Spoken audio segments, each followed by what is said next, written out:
across the UK, on DAB+, on YouTube, on your mobile, and on your side.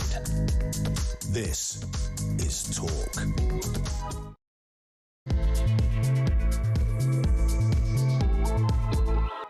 Wednesday morning, it's Talk, the home of common sense. This is Duncan in for Julia Hartley-Brewer. Hope you're well. Thank you for sticking us on. 0344 499 1000. You need that number for your calls. Also, your WhatsApps and indeed your voice note messages. Really, really important because there's a ton of stuff going on today. My guest over the next 3 hours is Benedict Spence, Conservative commentator. We're going to do all kinds of things on the show today. We have a press conference from Reform UK at around 10:30 this morning. We'll take that live on the show, so you're fully in the loop and fully up to date. And of course, it's Keir Starmer's final Prime Minister's questions in the chamber of the House of Commons at midday. We will take that live as well. I wonder how it's going to go. I wonder if Kemi Badenoch, the leader of the opposition, is going to be kind, maybe leave Starmer alone and get in some early blows towards Andy Burnham. Anyway, you'll hear it here on Talk at around midday. Now, there's a little theme on our show this morning, and I'll tell you what the theme is about, because there's a raft of news stories and announcements, and there's a common denominator, right? We got this idea that junk food adverts outdoors, all of them should be banned to tackle obesity. There's a key word there, banned. We also have this story that you will have heard about over the last few hours of a social media midnight curfew for teenagers aged 16 and 17. There's a key word there. The word is curfew. We'll get to that in a second, because it seems preposterous to me that you have a government saying, let 16 and 17-year-olds vote. However, when it comes to midnight and they might want to check social media to look at the result of an election, you won't be allowed on it, because we don't think you can be trusted. And we also have a government quango. This is, I think it's Active Travel England, who sort of like, they influence the Department for Transport, government department, and they're quite keen, and I'd love your thoughts on this, if you're someone who listens to Talk in a rural part of the United Kingdom. They want rural roads, which is not the easiest of things to say, to have their speed limits cut to 20 miles per hour. So a lot of these country lanes, I mean, I live in the wilds of Sussex, right? A lot of these country lanes are 60 miles per hour. And there's this quango, because that's what they are, who are saying, no, we ought to cut the speed limit to 20 miles per hour. Do you want to know why? In order to protect cyclists. Now, so if you look at all of these things, banning, curfews, restrictions, and we also have this story that we're going to look at in more detail later on in the show of a council in Portsmouth. It's Portsmouth City Council. It's a Lib Dem council, so it won't come as any great surprise when you discover that they removed a St George Cross flag from outside a flat. Do you want to know why? And this is, apparently, it contravenes their fire safety policy in the city, which is kind of bizarre, isn't it? Because if you look at Talk earlier today when Jezza was on, and if you look at any of the pictures outside of Downing Street at the moment, what have they got outside Downing Street? They have lots of bunting. They have St George Cross flags. Clearly, a fire policy doesn't apply to Downing Street. So this is my question to you this morning here on Talk. Has the nanny state gone too far? When should the government stop telling you and me how to live our lives? I just take a very simple viewpoint on this. Just leave us alone. Just give us the information to make an informed choice, because we're grown up and we're adults. 0344 499 1000 for your calls, your WhatsApps and your voice notes. We will play them out. You can text as well. It's 87222. Start your message with the word Talk. Conservative commentator Benedict Spence in the studio. Morning. Good morning. Good to see you. How's your morning been so far?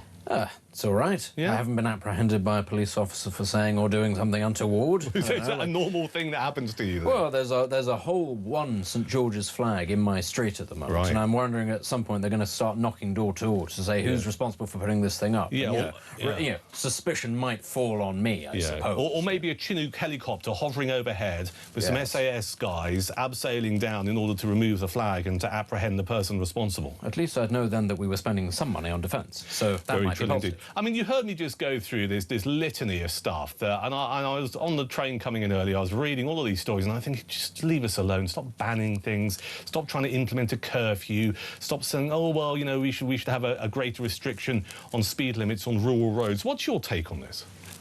Well, obviously I'm opposed to most of these things, but the problem is the majority of people in this country are not. The majority of people actually are quite keen on things being banned, but it's usually for other people, and that is a sort of a strange cultural dilemma that we have in this country, which is that everybody believes that they know best and that their way of life is completely fine, and that it's the other people, it's all everybody else, they need the state to come down hard on them. Yeah. And I think until people are able to square the inconsistency there, these things are going to keep on happening. I mean, let's take the curfew, the idea of that, as a starting point. Most people believe that social media is a bad thing for children. They believe that the internet is a bad thing for children. Yeah. Rather than take away the smartphones or the laptops themselves, because that would require personal agency, they want the state to intervene. That way they can have their cake and eat it. They're not the ones taking away the gadgets from their kids so the kids don't say, I hate you, and stamp off somewhere else. So that makes life a little bit easier, and they can blame somebody else for this outcome. That's the kind of situation that we have. When did you think this transfer of responsibility from what I would call proper parenting to the state started to happen? 1776. Give us a history lesson. Genuinely, I think that this is... I'm a firm believer, actually, in this sort of general idea, which is that the more slightly liberal-minded people of this country have by and large emigrated. A lot of them, the people with that kind of tendency, went. I think that these things are cultural, but there is also something in the genes of people. I think that this sort of tendency gets passed down. Those who are bold and more likely to make things happen, and those are more safety-minded and tend to happen. I think on the one hand, a lot of those people have emigrated, have left this country. I think an awful lot of them also died in the First World War because they were the ones that went over the top first. Genuinely, I think that there's a lot to be said about the not recent history of this country, but having stamped out a certain feeling of what it was to be this free-minded English or British person. I think a lot of that is gone, and actually this is why I say I think the majority of people are in favour of these things. Now, a lot of people who listen to this station Benedict, will not be. It's really depressing, isn't it? It is depressing. It's fundamentally depressing. It is fundamentally depressing, and this is why I say on so many issues, this country has to reach a certain point before people realise and remember, oh, actually, no, this isn't the direction I want to go in. I think there's still an assumption, and I think it is born of that kind of safety-first, placid, quite, sort of laid-back attitude, which is that, oh, it'll all be fine because somebody else is going to make sure that it's fine. That's the key thing. Somebody else is going to deal with this. Somebody else is going to come and make it all better. We haven't got to the point yet where the majority of people wake up and realise, oh no, you actually have to take some agency over your own life. You have to vote for sensible politicians, not ones that just promise you everything. You actually have to be the proactive people. Until we get to that point, things are going to gradually Do you get think worse. we can actually get back to where we used to be? Certainly, for example, I know I'm going to sound like an old git. When I was a kid, back in the good old days. The good old days. Yes. Yeah, what's the matter with the good old days? You know, a lot of progressives. They're not here anymore. Well, a lot of progressives just go, oh, you shouldn't refer to the past. It wasn't that good. Well, I thought it was bloody marvellous, to be honest with you. You know, I mean, this idea of junk food advertising outdoors being banned. I mean, let's be honest. People like chicken nuggets, right? People like burgers. People like donuts for very good reasons. High salt, high fat content, high sugar, makes you feel good for a bit. It's fantastic. Look, I'm clearly a walking example of junk food advertising. So, I mean, let people make an informed choice. Tell them that if they're going to eat a bag of donuts, chances are they're going to put on a few pounds, and let them crack on. Let's not ban things. Again, this is twofold. Again, a lot of this is couched in the language of, well, it's the kids, isn't it? You can't be advertising it to the kids because the kids don't know any better. You, as a parent, have it within your gift to buy or not buy things for your children. And again, I think far too many people simply don't want the awkward conversations with their children. They'd rather somebody else dealt with it. But there is a knock-on effect to that, which is, of course, the NHS. Well, we've got to sacrifice everything for the NHS, haven't we? And if that means that you're not allowed to eat anything so that the NHS has slightly less strain put on it for other things, well, that's a price worth paying. You know, everybody sort of has to go along with this line. I do think that that is starting to break, that sort of love affair with the NHS. I think COVID did that. But again, the majority of people will sit there and go, well, if there's no money to be found through general taxation, that means other things will have to go, and that means your way of life.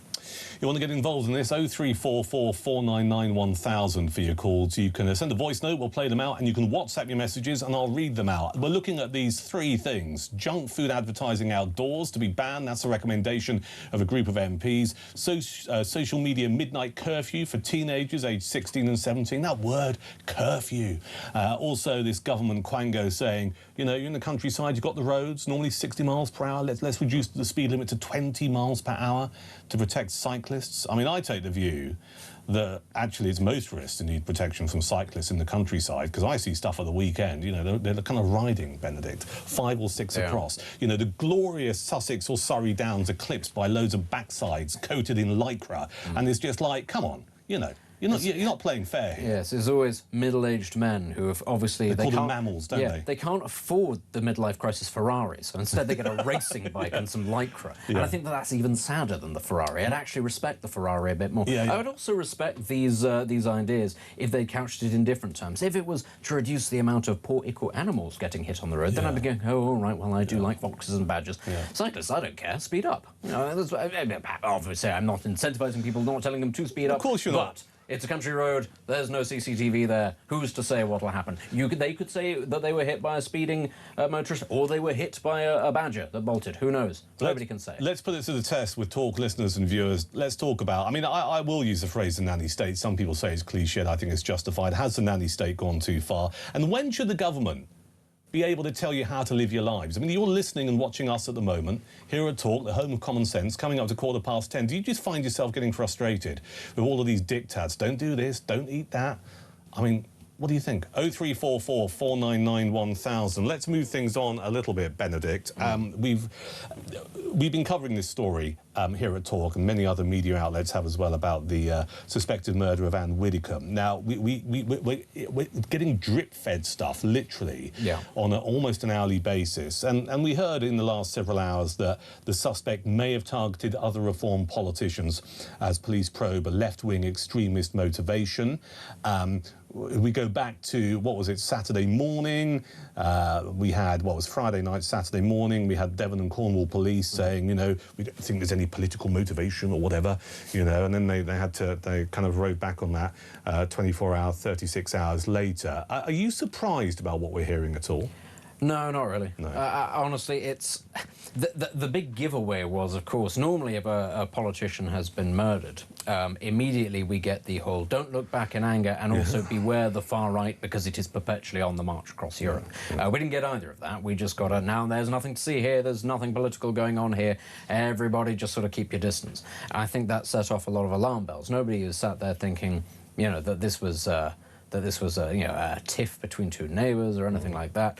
I think everybody had their suspicions about what was going on. I thought it was also pretty telling when Nigel Farage came out and voiced his suspicions, which he's entitled to do, and immediately people started accusing him of politicising. Everyone condemned him, didn't they? Yes, they did, which of course they didn't do when Joe Cox was murdered, and suddenly that was used as a, well, we need to clamp down on free speech because, you know, clearly it's dangerous. I think that was the big giveaway right there, and it is, I'm afraid, the double standard that's at play in this country. People don't take anything that isn't the far right seriously. You can have a series of Islamist attacks and people still won't take it as seriously as the far right, of whom there are maybe about 300. You can fit them in a sports hall somewhere. Yes, they're dangerous. This is not me saying that they don't exist, but come on. This is an equal opportunities extremism and tendency towards violence in this country. And frankly, our state continues to mollycoddle us and try to convince us that certain things are true and that other things are not true, and that you shouldn't believe your lying eyes and that you have no right to be suspicious. The other big tell, of course, was when we had that little drip feeding of information, which was, well, sources close to the family don't want it to be politicised. And everybody sat there going, they haven't even found family members to quote yet, because it's very famous that Anne Widdecombe did not have close family members. So what is it they're doing? I mean, we found a second cousin somewhere. How far would you go with this? Is all of this distortion in terms of how, for example, any form of criticism or speculation has been damped down? Is all of this ultimately because it's Nigel Farage's political party, and actually big chunks of the media, all of the other political parties, don't like him for whatever reason? It might have been Brexit, it might be something else, they might simply not like, you know, the straight talking on immigration or whatever, and actually this is fueling all of this. I think so. Yeah, I think so. Absolutely. I think that he's a particularly polarising figure for, you know, one reason in particular, but there are other things as well. And I think that this has come as a real... It's perhaps grim to put it in these terms, but this is how I think a lot of people in the media view this murder. It's really inconvenient that this has happened at the exact moment that they thought they'd got him. They thought they'd got him on these financial issues, which he was turning around and saying, I took the money for personal security. And they were going, no, you're just bent, Nigel. You just took the money because that's what you are. You're on the take.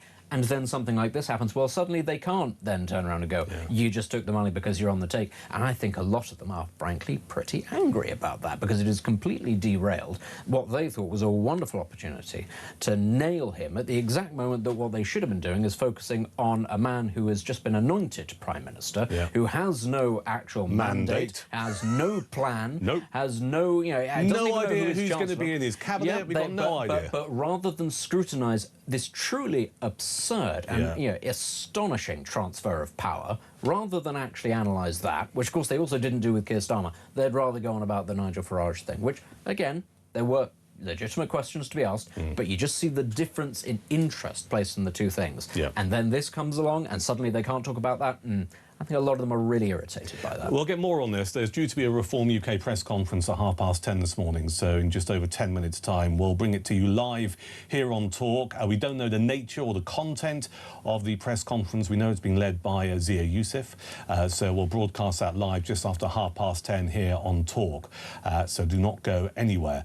Benedict Spence, Conservative commentator, alongside me through until, I think it's 1 o'clock this afternoon, isn't it? Because we've got Prime Minister's questions just after midday. You're going to be here for that as well. We also will have Peter Cardwell, Talk presenter, in the studio as well at midday as we chew over Sir Keir Starmer's last ever PMQs. I wonder what's going to be said. In a few moments' time, we're going to go live to Patmos in Greece. We're going to talk to travel correspondent, I think travel legend, actually, in many, many ways, Simon Calder.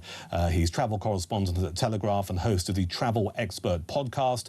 Gibraltar has opened its gates to Spaniards as Britons face tougher rules. Border with EU torn down in what some papers are describing this morning as a dreadful surrender. What does it mean for travellers and tourists? We'll get a take from Simon Calder next, here at Talk.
Comments from a fool, really. I mean, you don't have to be intelligent to be a politician, but it does help.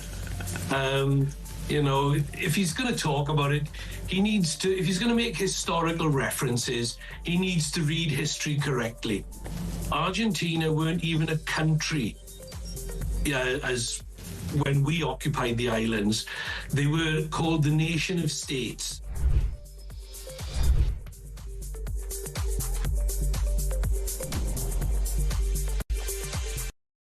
Across the UK, on DAB+, on YouTube, on your mobile, and on your side. This is Talk. It's Talk. It's a Wednesday morning. I'm Duncan Barks. Good to have you along this morning. 0344 499 1000, your number for your calls, your voice notes and your WhatsApps, looking at a variety of stuff that's happening in our country, which makes me wonder how far you're prepared to tolerate what we might call the nanny state. We've got a number of things going on here. We've got a Lib Dem council in Portsmouth who have removed the St George Cross flag because apparently on the day that England plays Argentina, the flag contravenes their fire safety policy. We'll talk to a local council about that a little bit later on, but, you know, moving flags.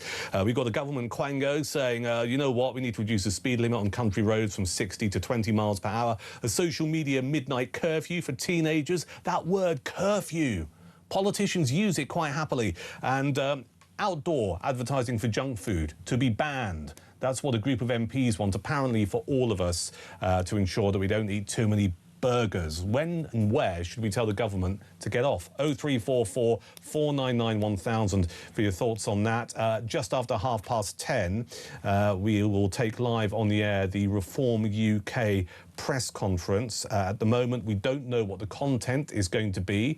Of course, we can speculate, and I'm sure rightly there'll be an update about Reform UK and their tributes to Anne Widdecombe. And also, I think the issue of security, particularly for Reform UK MPs, might get some further clarity on that. We'll broadcast that live at around 10:30 this morning here on Talk. In the meantime, let's just get an update on this story. Some newspapers describing it as EU border chaos. And it's the change at the border with Gib and Spain, which, to strip it down, some people are saying, well, it just makes it easier for Spaniards to get into Gib, but in the opposite direction, harder for Brits to cross the border. Let's find out if that is factually correct. Simon Calder, travel correspondent at The Telegraph and host of the Travel Expert podcast, joins us live from Patmos in Greece. Hello, Simon. Very nice to see you, Duncan. Absolutely no junk food here, drinking some very nice Greek coffee in a cafe here. It's a lovely place and time to be here. But meanwhile, I've just been talking to people in Gibraltar, and they are physically taking down the border fence that for 117 years has divided Gibraltar, of course, British overseas territory, from the town of La Linea, almost at the southern tip of Spain. Great celebrations, because if you happen to be in Gibraltar, or you happen to be in Spain, you can now travel freely. And indeed, starting off in Gibraltar, you could go to the far north of Norway without having to go through any borders at all, because you'd be in the Schengen area frontier-free zone. So great celebrations there. However, for those of us who, including me, love Gibraltar because it's a beautiful, very scenic, very historic, fascinating, dare I say it, diverse and superb place, even with some really nice beaches. Those of us who love Gibraltar are thinking, well, it's going to get a bit tougher to get to, because you will still be checked when you fly in by the border, the Gibraltar police, but then you've got past them, and then the fun starts, because you will need to go to the Spanish frontier officials, and they won't just be checking that you are entitled to get into Gibraltar. That was the last lot. They will be saying, okay, Duncan, can we just check the issue date and the expiry date of your passport to make sure that you comply with those rules? And we're also interested in how many days in the past 180 days you've been in the Schengen area. And that is absolutely relevant, because even if you were just going to go to Gibraltar for 3 months, which until yesterday you could do perfectly happily, that time will all count as being in Europe. So it's as though the Schengen area has got a 30th member, and that is the lovely British overseas territory of Gibraltar. And this is very much as a result of Brexit. I can tell you what the Foreign Office is saying. British sovereignty remains unaffected. The UK military base fully protected. One of the last Brexit issues sorted. And also, I mean, they do point out, which is completely true, that it used to be a pain. Lots of people would use Gibraltar Airport to get into southern Spain, and you used to get through the passport control, and then immediately you'd have to go through another border. That will now stop. So for a lot of people, it will be smoother, but it really was, say officials, the only way that the Gibraltar problem could be fixed without having fingerprinting and facial biometrics checked for people just crossing between Gibraltar and Spain. Excellent. So, Simon, thank you for explaining it so well. Enjoy the rest of your coffee. That's travel expert, travel correspondent at The Telegraph and host of the Travel Expert podcast, Simon Calder, here on Talk. I mean, you know, might make it easier for Spaniards to cross into Gib, but as you heard there, chaos, as one media outlet described it this morning, if you're trying to go in the other direction with all of those checks. We're talking about the encroaching powers of the nanny state. Elliot's got a view on this. Good morning. Oh, good morning. You're absolutely right. It's a complete disgrace. Ronald Reagan, whether you agreed with him, whether you didn't, he said, get the government out of people's lives. Yeah. The government in this country, successive governments, have constantly interfered with everything we do. Let me give you one major example that no one talks about. Devolution brought in by Blair. The costs of the local parliament in Scotland, in Wales and Northern Ireland. We don't have one in England. People think Westminster is. Westminster is the UK and Northern Ireland British Parliament, so to speak. We don't have an English Parliament. The costs and the whole servitude and activity of Scotland's Parliament, it's been a disaster. The Scottish Parliament has done nothing. That is bringing local activity supposedly in favour of local people. It's done nothing. So you take the view, Elliot, that devolution with Scotland and Wales is just another example of political interference. Just let people crack on. Absolutely it is. And you'll see with Burnham, this awful, unelected, awful man who is, in my view, a complete fraud, allegedly, I better say, because I'll get into trouble, I guess. He talks about now wanting to, you know, move number 10 to the north and open up all the local authorities. Before you know it, they'll be telling you, I live in London, you can travel between the hours of X and Y, but you can't travel after 10 o'clock at night, or you can't eat this, or you can't go here.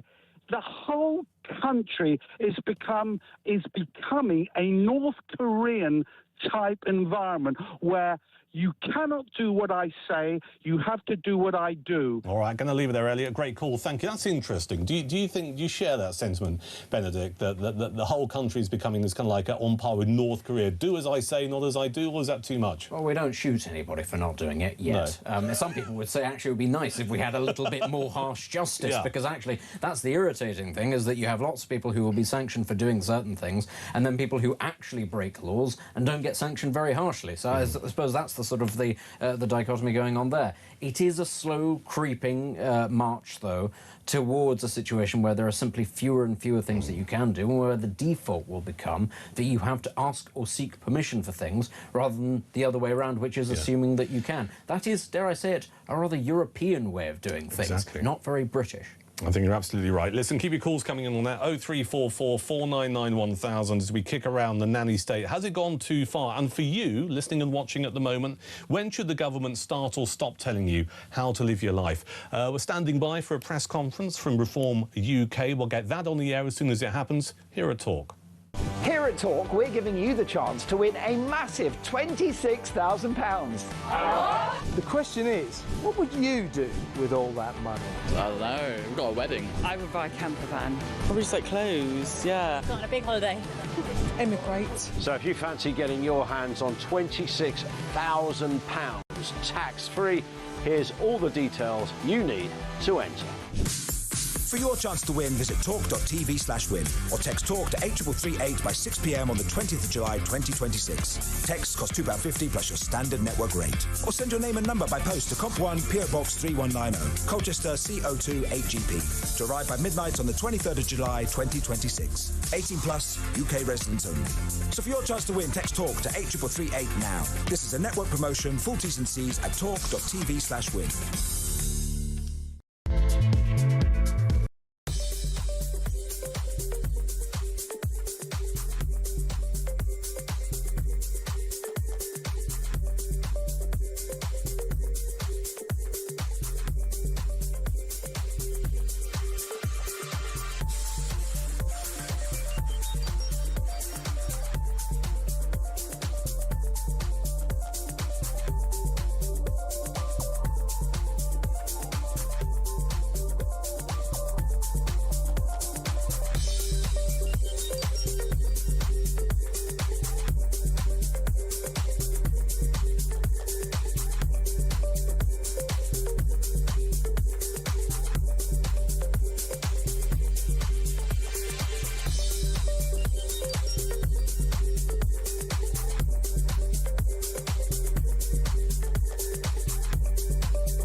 across the UK. On DAB+, on YouTube, on your mobile, and on your side. This is Talk. Just turned 10:30 Wednesday morning. This is Talk, the home of common sense. I'm Duncan Barks. We're standing by to bring you live a press conference from the headquarters of Reform UK. I think it's their headquarters, certainly in Westminster, with the party's shadow Home Secretary, Home Affairs spokesperson Zia Youssef. We'll bring that live to you in a few moments' time here at Talk. If you missed Jeremy Kyle this morning, then he had Nigel Farage on the show. So do go to our YouTube channel and check out the interview. It's all over our socials as well. Really interesting chat with Nigel Farage, leader of Reform UK, Jez earlier, asking him whether or not he's tempted to walk away from frontline politics, given what appears to be very genuine safety concerns, not only for Reform UK politicians following the suspected murder of Anne Widdecombe, but politicians right across the board. You can see, if you're watching us at the moment on YouTube, that is the scene, a couple of lecterns there in Westminster with Reform UK branding on there, whilst we'll wait for Zia Youssef to appear. And Benedict, apologies if I have to interrupt you as part of this. I mean, this is once again bringing under the spotlight, sadly, the security that politicians in this country get or don't get, and MPs as well. I mean, what do we know? You know, Andy Burnham is calling for a review of MP safety after Anne Widdecombe's death. Has the time come to really ratchet up security for MPs? I mean, to a point, yes, but also I think MPs have to look upon their own sins here, actually. Right. I think, you know, one of the instinctive things that we get from MPs when there is an act of violence against one of them is there needs to be a crackdown on free speech, to which, you know, actually the first thing you might want to say to them is, well, you first. Right. Honestly, in the UK, we have such a dreadful race to the bottom when it comes to, frankly, casting aspersions about the motivations of politicians by other politicians. I'm going to interrupt you for a second. Zia Youssef has just appeared on the stage behind a podium in Westminster. Let's bring this to you live. By the news of another of our beloved politicians brutally murdered. After Sir David Amess and Joe Cox, now Anne Widdecombe has been savagely killed in her home. All three died without any protection. This is unacceptable for a country with a £1.2 trillion annual budget. An attack on a politician is an assault on democracy itself. Anne was without doubt one of this country's most formidable and courageous politicians. She inspired me and countless others. She was unwavering in her belief, and she made Britain a better place. I can only imagine what her family is going through, and my heart goes out to them. I cannot tell you why Anne was killed.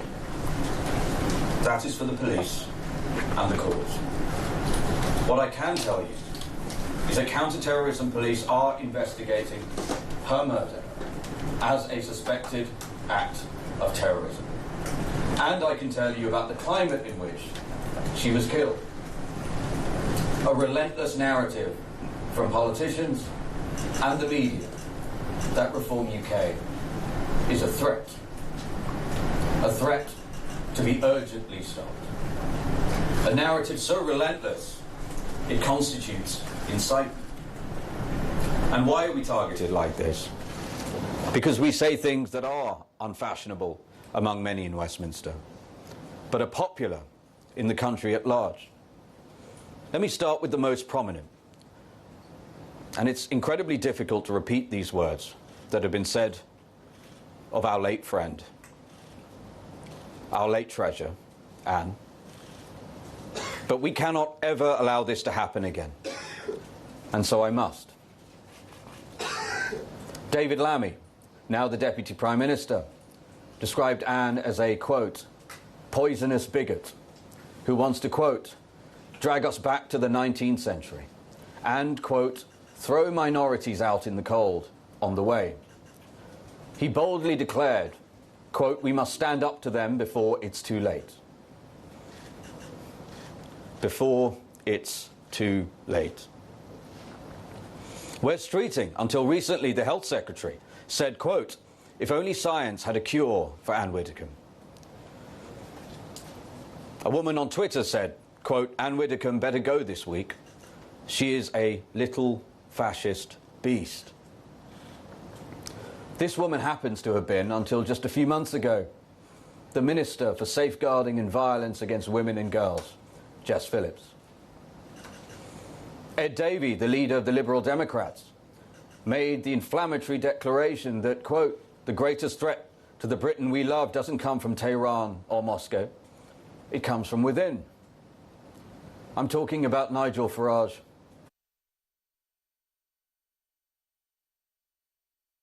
Filled with poison on British soil. The Iranian regime has attempted multiple terrorist attacks on British soil. Is it any wonder, with such rhetoric relentlessly levelled at reform, that some may be moved to try to eliminate that supposed threat through lethal violence? Lisa Nandy, Labour's Culture Secretary, was asked whether Reform were fascists. She responded, quote, if it walks like a duck. The chairman of the Conservative Party likened Reform to Nazis. Instead of sacking him, the leader of the Conservative Party said he was, quote, being funny. Ms. Badenoch, nothing about comparing anyone at Reform to Nazis is funny. Keir Starmer described Reform policies as, quote, racist and immoral. Wes Streeting insisted that Reform was dangerous, nationalistic, and, quote, using propaganda reminiscent of the 1930s. And Lucy Powell described Mr. Farage as, quote, a threat to democracy. Look, these are a tiny fraction of countless examples. And keep in mind that the views Reform UK espouse are anything but niche. Our party has led over 350 national opinion polls in a row. And then there's the media. In the run-up to the 2024 general election, the BBC was forced to apologise to Richard Tice for calling Reform far-right. Just a few weeks ago, the BBC had to apologise to Nigel Farage for falsely claiming he said people should respond to the body cam footage of Henry Novak's murder with, quote, white cold rage. And the aftermath of Anne's death only serves as an appalling case study of the trends that I am describing. It was on the morning of the 10th of July that we learned of the devastating news that Anne Widdecombe had passed away. 9 hours then passed before we discovered it was being treated as murder. During those hours, some in the media appeared gleeful. Adam Bolton appeared on Sky News, referring to Anne as a spinster and an old maid. Peter Tatchell called her a bigot. This was after they learned she was dead. After arresting and releasing a man, the police then arrested a 28-year-old man who lived in South Yorkshire. By Saturday night, we knew that Anne, a high-profile Reform UK politician, had been murdered, and the chief suspect was a man who had driven over 300 miles to her house. We knew that nothing had been stolen. Yet with all this in the public domain, the police, the authorities and the media repeatedly appeared to all but rule out the idea that this could be a politically motivated attack. On the 12th of July, the BBC ran the headline, "Police say no suggestion of political motive in Anne Widdecombe killing after new arrest." That same day, The Guardian's headline was, quote, "Nothing to suggest Anne Widdecombe death politically motivated." Now, at this stage, it was obvious something was not adding up.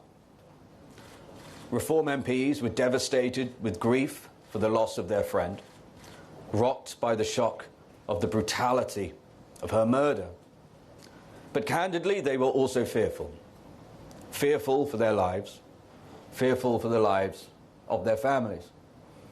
And when Nigel made the obvious point that he could see the attack was premeditated, a possibility any serious person had to confront, the media hounded him for it. The Guardian ran the headline, "Police warn Widdecombe murder speculation is unhelpful and distressing." The Times worked with a former Tory MP to run the headline, "Nigel Farage accused of using Anne Widdecombe's death as propaganda." Former Conservative Party leader Ian Duncan Smith took the opportunity to condemn Nigel, declaring, quote, "Anne's death is not an Agatha Christie novel." As time has passed, Nigel's assertion appears to have been well-founded, and those who attacked him have been proven to be, well, I'll let viewers be the judge. And I'm afraid the police's conduct has also been called into question. Jonathan Hall, KC, the government's own counter-terrorism advisor, has said, quote, "I don't understand why Devon and Cornwall police were steering the public away from the idea that this was a terrorist case, and I don't know why they didn't simply say they had an open mind as to the motivation.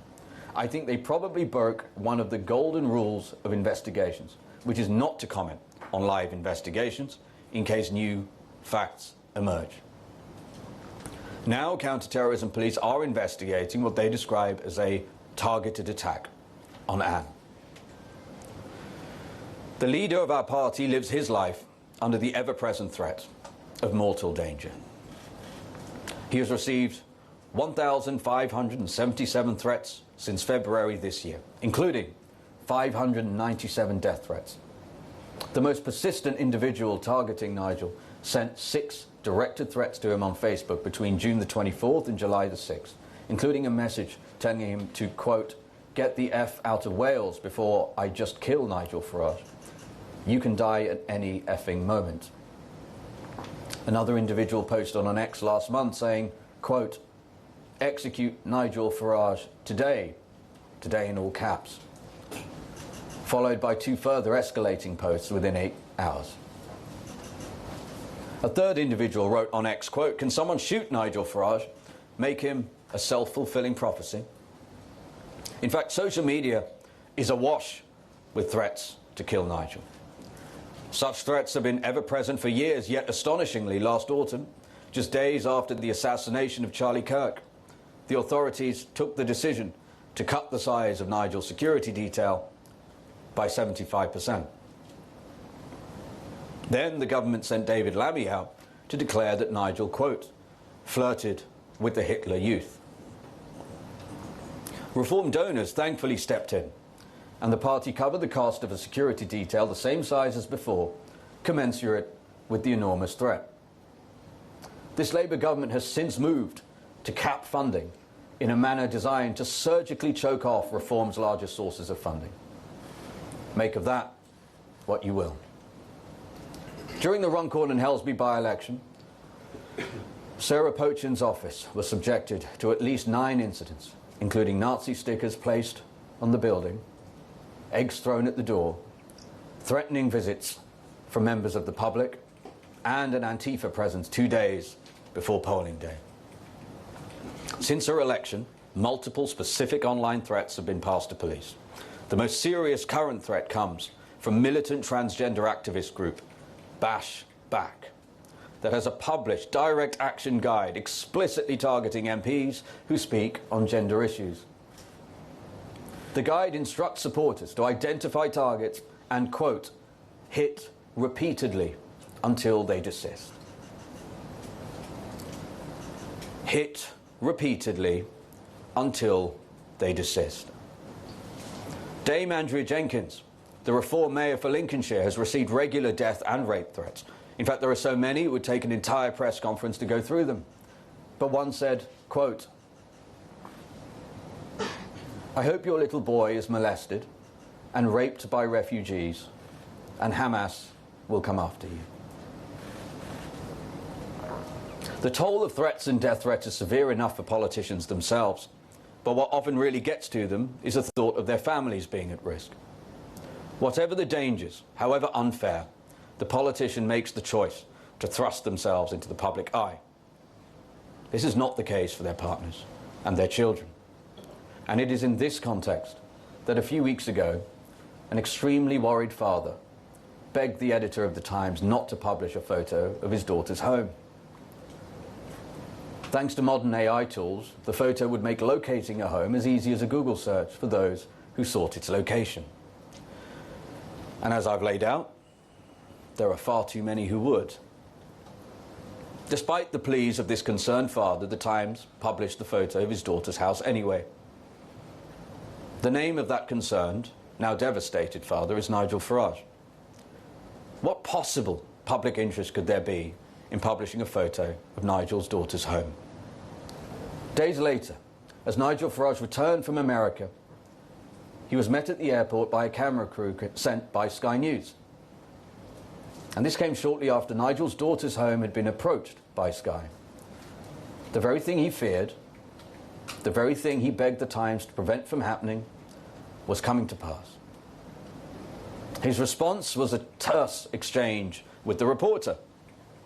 And even then, the media and the political class rounded on him. A columnist in The Guardian insisted Mr. Farage was, quote, clearly rattled, and that a man had, quote, exploited race as a populist issue coded as immigration was on his, quote, last fling. The Mirror insisted Mr. Farage was, quote, rattled. A Conservative MP insisted he was, quote, rattled. Notice the same word deployed simultaneously across newspapers and parliamentarians.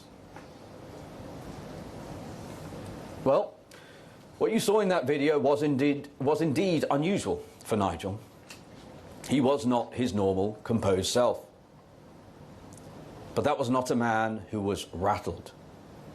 What you saw in that footage was the righteous anger of a loving father who, having received 597 death threats since February, was worried sick about his daughter, whose safety had been put in jeopardy for no good reason at all by the Times. The fact is this: many politicians and members of the media are effectively stopping the function of democracy by creating an environment of such hostility for reform and making it unpalatably dangerous to air perfectly reasonable views. That needs to end. Those who question Nigel Farage's need for security should stop. Politicians from other parties are perfectly entitled to disagree with our policies and criticise them. They are, of course, free to criticise us.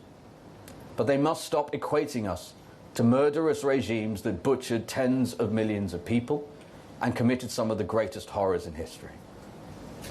The media should prosecute their role in holding all politicians to account, without stooping to endangering them or their families. And we must now ask ourselves if we wish to be a country which has a functioning democracy. Reform believes in Britain. We believe without a functioning democracy, there is no Britain. Now, for us to have one, politicians must be free to argue their opinions without fear of being murdered for them. Just as Sir David Amess was. Just as Joe Cox was. And now our dear Anne has been killed in her home. Enough is enough. I do not want to see politicians, regardless of party, fearing for their lives for speaking their mind. I do not want to see the hounding of families, the publication of their homes. I do not want to see another politician killed in this country. I do not want to see what happened to Anne happen ever again. This has to stop. I will close by announcing a new reform policy. If Reform win the next general election, as Home Secretary, I will ensure that all members of Parliament, of all parties, are provided with round-the-clock protection. We will also allocate significant new resources to protect former politicians still active in public life. No matter how much I, Nigel, Richard, or anyone else may disagree with your views, if you are an MP, you must be able to air them without fear. An attack on one politician is an assault on our democracy itself. Knowing Anne as I did, I know she would agree. Thank you. So you've just had a press conference from Westminster, courtesy of Zia Youssef, who is Reform UK's Home Affairs spokesperson. I think we can say that it was a very emotional address there from Zia Youssef, and all kinds of bits we need to cover here. Benedict Spence, Conservative commentator, in the studio with me here at Talk. I mean, I was struck not only by the announcement at the end, which is if Reform win the next election, Zia Youssef pledging that all MPs will get 24-hour security, including including also former politicians as well. So that's something interesting to chew over at the end of the conference. But also the way that Zia Youssef went through all of the various politicians, including Kemi Badenoch, leader of the Conservative Party, Sir Ed Davey, leader of the Lib Dems, and indeed a number of senior Labour politicians, and stuff they said about Reform UK in the past, and Anne Widdecombe particularly as well. David Lammy in the past branding Anne Widdecombe a poisonous bigot. Former Health Secretary Wes Streeting, who said if only science had a cure for Anne Widdecombe. And Lisa Nandy, who's the current Culture Secretary, when asked if she thought that Reform UK were fascists, she replied, if it walks like a duck. I mean, Zia Youssef not holding back there at all. No, and it's curious because it was sort of following on almost from what I was saying just before we went to the press conference, which is that politicians need to look upon their own sins first and foremost, and that is that in this country there has been a race to the bottom when it comes to describing political opponents. A lot of this is couched in the foundational myth of the modern British state, which is that we went to war against the Nazis and the Nazis were a unique form of evil, and anything to the right of the Conservative Party, including sometimes the Conservative Party, are effectively Nazis. Why is that dangerous? Because it justifies violence. That's what it comes down to ultimately. Nobody would dare sit around and go, oh no, you should tolerate Nazis. No, people actually believe that that's entirely justified. So if you continue to label your opponents Nazis long enough, actually people will consider political violence against them an acceptable response. And we need to remember here, there are a lot of people in this country who are feeble-minded or insane or whatever it is, that will take these things literally. And that's why it's dangerous when people talk about, oh, well, it's just rhetoric, it's just, a flourish. No, a lot of these people know exactly what it is that they're doing. They know full well the hatred that they are attempting to stir up. And this is ironic, of course, because that is always the accusation levelled at Reform, that they're stirring up hate, and hate is the worst thing you can possibly do. No. Violence is the worst thing you can possibly do. And that, I think, is something that a lot of politicians would never admit to this, but tacitly they understand this. And they don't have a problem with it, because it's not them that are being targeted. These are their political opponents. A lot of these politicians do genuinely believe that what Reform is offering is bad and potentially even evil. I don't think they have any qualms about potentially dangerous members of the public taking their chance against people like Nigel Farage. It would deal with a problem.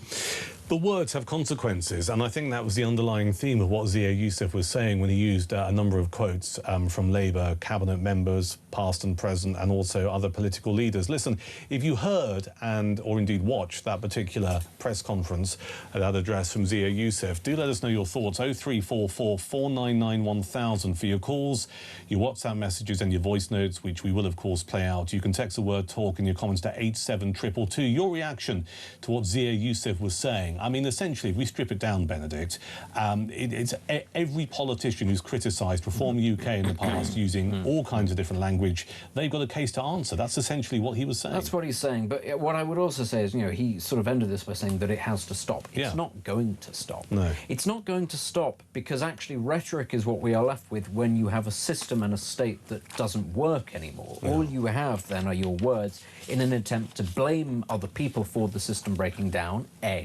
or to warn the public, now it may be breaking down, but don't you vote for those other people because they'll make things worse, because they're dangerous. So, whilst you can say that it's noble up to a point that you'll get, Zia Youssef saying this must end because this is causing genuine threats to people, and in this case, genuine harm to people, it's not going to, because in order for it to change, there would have to be a change in the political culture of this country, which is to actually fix things, to get things done. The politicians in this country, broadly speaking, I wouldn't say are not interested in doing things, but I don't think that they're capable of doing things. And ultimately, this all stems back to Brexit. Lots of people like to say that Brexit, again, is one of these dangerous things that whips up hate. No, it was a direct response to the fact that the political system in this country, people could see it all the way back then, is not fulfilling its function. People aren't enacting the changes that people want. The public go to the polling booths, they vote for certain things, they get the diametric opposite, and the politicians shrug and go, oh, well, what can you do, but don't vote for those people, they're worse.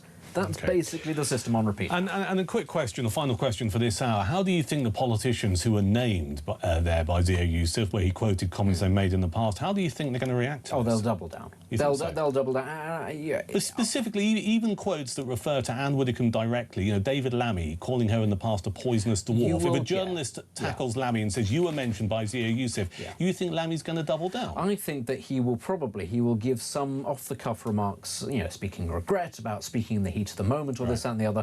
But then he'll go and do it again about somebody else. Lisa Nandy will absolutely do it again. I mean, what else has she got to do? She's not interested in the portfolio she actually has. All that she seems to do is talk. And, I think ultimately also, I'm a big fan of Kemi Badenoch, but I think that the way in which she sort of passed off the remark of the chairman of the Conservative Party is, oh, he was just being funny. The Conservative Party has not changed. The leader might be very good, but the actual party underneath that, it is still the same party that was booted out a couple of years ago. These people do not take this sort of thing seriously. They will continue to behave in that way. All right, Benedict Spence, Conservative commentator, alongside me here on this Wednesday morning at Talk. Of course, we have Prime Minister's questions at midday that will broadcast live as well. Your reaction to what you've just heard from Zia Youssef, call me 0344 499 1000. You can send WhatsApp messages to that number and voice notes as well, or you can text the word Talk in your comments to 87222. Wednesday morning, I'm Duncan Barks. This is Talk.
Comments from a fool, really. I mean, you don't have to be intelligent to be a politician, but it does help. If he's going to talk about it, he needs to. If he's going to make historical references, he needs to read history correctly. Argentina weren't even a country, as when we occupied the islands. They were called the nation of states.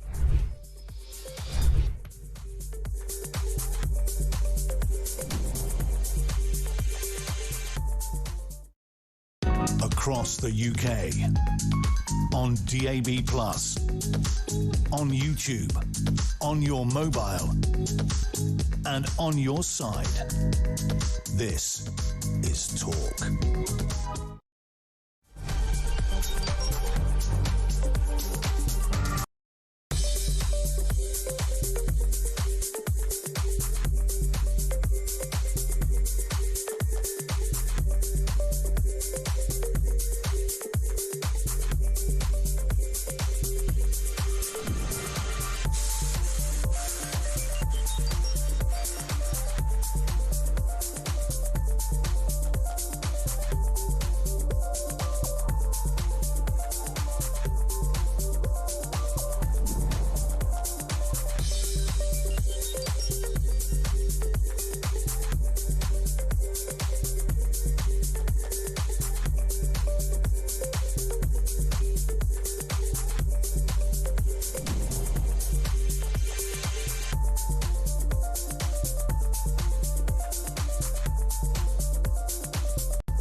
across the UK.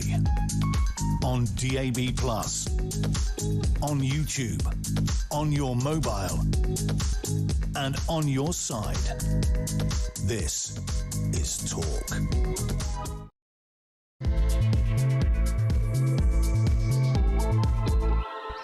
It is the home of common sense. It's Talk. I'm Duncan Barks. It's a Wednesday morning. I'm here through until 1 p.m. Just after midday, we'll cross to the House of Commons because it is the final Prime Minister's questions that'll feature Sir Keir Starmer. I wonder what Kemi Badenoch, leader of the Conservative Party, leader of the opposition, might ask him. Will she get in some last-minute blows? Or will she use the opportunity to possibly rightly criticise the fact that as of Monday we're going to have a new Prime Minister, Andy Burnham. He's not appeared in the House of Commons. No one really knows what he stands for. Maybe she'll use that as an attack line. Anyway, you'll hear it here just after midday at the home of common sense Talk. Benedict Spence, Conservative commentators alongside me between now and 1 p.m. Before we talk to Lord Foulkes, the Labour peer and former minister under Tony Blair, about some of the stories circulating this morning, I just want to get a recap from you, Benedict, regarding what we heard earlier, the press conference in Westminster that was taking place, and the words of Zia Youssef, the Home Affairs spokesperson for Reform UK, really having a pop. Justifiably, I think, at a number of politicians right across the political spectrum, including the leader of the Lib Dems, Sir Ed Davey, Kemi Badenoch, Conservative leader, for stuff that they've all said about Nigel Farage and Reform UK. He also referenced various comments that have been made in the past by Labour politicians regarding Anne Widdecombe as well.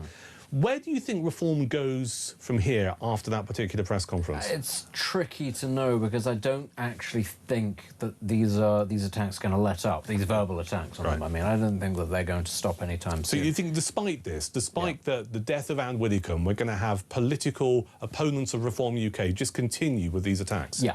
Okay. Yeah, absolutely, because I think a lot of their political opponents genuinely believe them to be evil. I think that they genuinely think that any controls on migration or crime or this sort of thing are some sort of abhorrent throwback. Well, then they must think that 25 to 30% of the UK population is also evil if you look at the pollings for Reform UK. Yes, I suspect that they actually think that a greater proportion of them are. I think that a lot of them, you know, I mean, look at the result of the Brexit referendum and actually the way that people spoke about Brexit in the aftermath of that. Actually dig beneath the surface, and a lot of politicians hover a lot of contempt for the people. Oh, absolutely. For the 52%. I was going to say, and the evidence of that is probably revealed in the policies that they inflict on those people. Repeatedly in this country, politicians simply ignore what the people want because they in the best case scenario, they think that the people are stupid and don't know what's in their best interest, and in the worst, they think that they're genuinely awful people. And I think that it would do a lot of voters well to remember that, actually. And I'm not saying that this is all politicians, but I'm saying that there is a good amount of them that hold the voters in contempt and believe them to be quite stupid or, frankly, quite bad people. Messages coming in off the back of the Reform UK press conference. This one is from Suze, who says, excellent presentation from Zia Youssef. The political elite need to stop behaving like spiteful adolescents. When you have Angela Rayner calling Tories scum, it's no surprise that the discourse degenerates into the language of the jungle and could lead to violence. It's uncivilised and it needs more gravitas and professionalism from my politicians. That's what I need. You never hear Farage talking in a similar way. This one here from Suze, who says, Starmer, Lammy, Nandy, Davey, Phillips, Streeting, Powell, Tatchell, Bolton, MSM and Hodges in particular, everything they say fired up the cowardly and vile creature who took Anne's life. None of these people are fit to be in public office, says Suze. Keep your messages coming in, 0344 499 1000. You can WhatsApp your thoughts. You can send a voice note to that number. We'll play it out, and we can chat about it as well, because this is a place where the UK comes to talk. 0344 499 1000. Let's get a reaction to this from Lord Foulkes, Labour peer and former minister under Tony Blair, who joins us this morning on Talk. Good morning. How are you, Duncan? I'm very well indeed. Thank you for your time, Lord Foulkes. I'm enjoying your really balanced, unbiased reporting.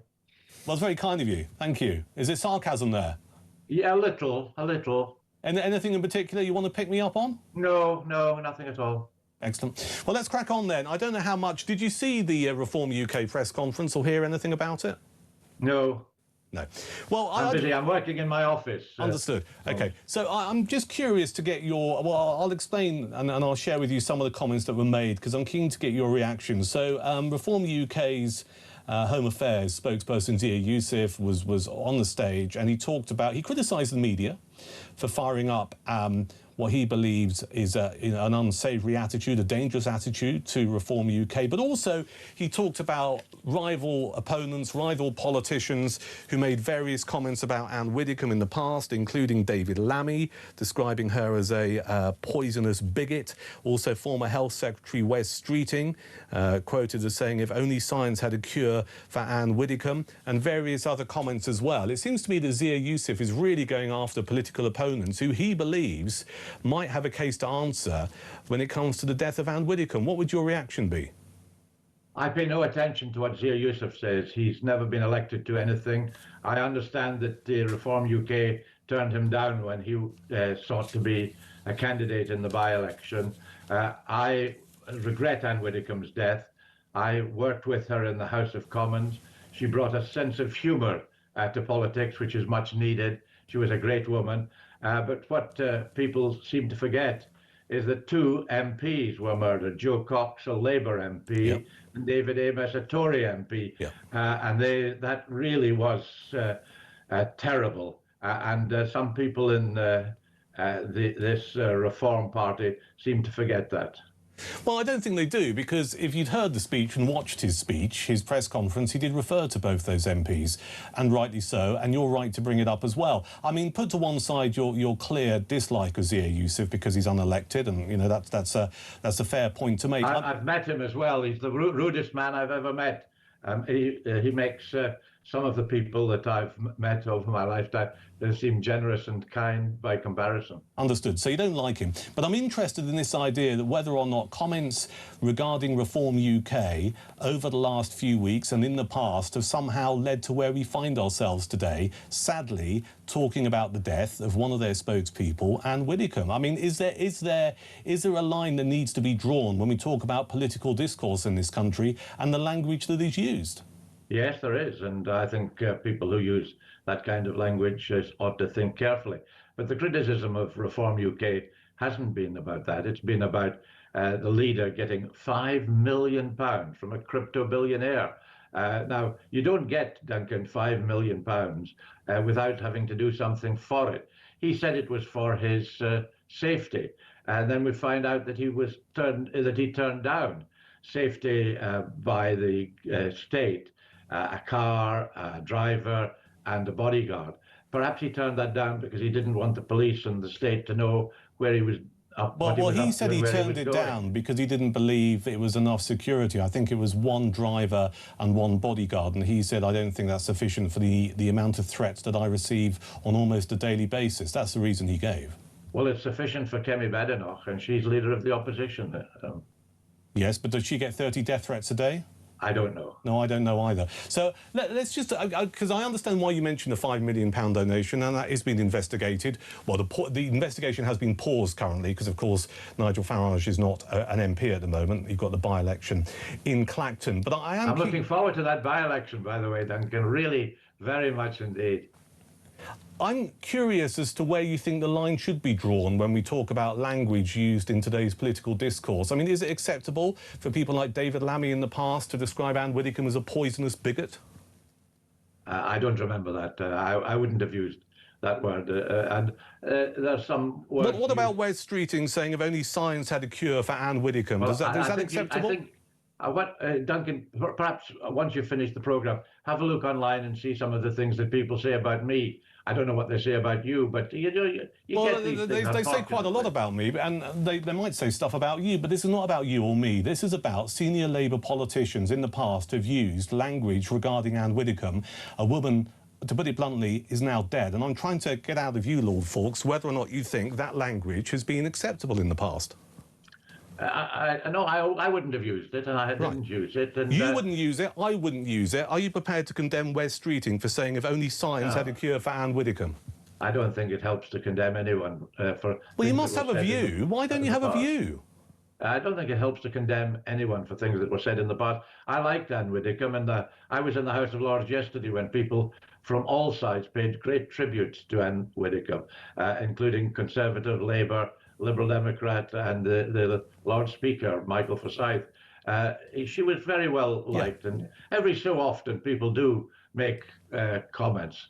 I mean, you know, let me just let me just say, I supported her very much against. She was against hunting. She was against fox her hunting, on that. absolutely. But some of the pro-hunt people were very, very nasty to her. Yes. Do you remember that? I do, but then again, we're not talking about pro-hunt people. We're talking about Labour colleagues of yours who have used I know you language in are, the but past. I'm talking about other people. I think you're this is with the greatest of respect. This is a massive distraction. If you're not prepared to condemn, are you prepared to say that going forward, some of your Labour colleagues really need to reflect on some of the language they've used in the past? And so do some of the Tories, and That's not the question I'm asking you. This is massive deflection. Why won't you answer the question? My viewers and listeners want to know what you think about this. If you're not happy to condemn them, are you prepared to say they were wrong to use those words? I'm just saying that I wouldn't have used that. I'm not talking about you. I'm asking about your Labour colleagues. You're a peer in the House of Lords. You sit as a Labour peer. These people you know, were they out of order to use this language in the past? I don't remember them using them, and just because Zia Youssef says it, I don't it's irrelevant. We've had it it verified. These things have been said, so it's irrelevant whether or not you remember it. Do you think this is suitable language? You need, Duncan, you need to know the context in which anything was said, and I just don't accept that Zia Youssef will put anything in the right context. He is a... All right, OK, well, this is useful, so give me the context where you think is acceptable. Well, I haven't even asked you the question. Give me the context where you think it's acceptable to define someone as a poisonous bigot. But you invited me on to talk about a number of things, including the alleged postponement of the House of Commons sitting next week, and who's going to be Chancellor of the Exchequer. And just because... And I'm keen to talk about that. And just because this strange person, Zia Youssef, who has never been elected, I don't understand But the greatest of respect, what you're doing now is attacking an individual, aren't you? Because you don't like what he said. Isn't this the problem with modern politics? All you're doing now is having a pop at Zia Youssef, in the way that your previous Labour colleagues have had a pop at a politician who's no longer alive because they didn't like her views. No, I'm saying that he's never been elected. He's appointed. He calls himself the Shadow Home Secretary. I thought it was a man called, who is it? Mel Stride, who's the Shadow Home Secretary, not Zia Youssef. It's Chris Philp. All right. Chris Philp, rather. OK, Philp, so are you saying you want to move the conversation on now because you don't want to give me your view on whether or not the language used in the past was inappropriate? I'm saying it might be sensible, having invited me on to OK, well, no, that's fine. I'll let our viewers and listeners judge whether or not they actually got an answer from you in a clear position. But you were good enough to also want to talk about Andy Burnham, who becomes our Prime Minister on Monday, replacing, obviously, Sir Keir Starmer. Final Prime Minister's questions at midday with Sir Keir Starmer.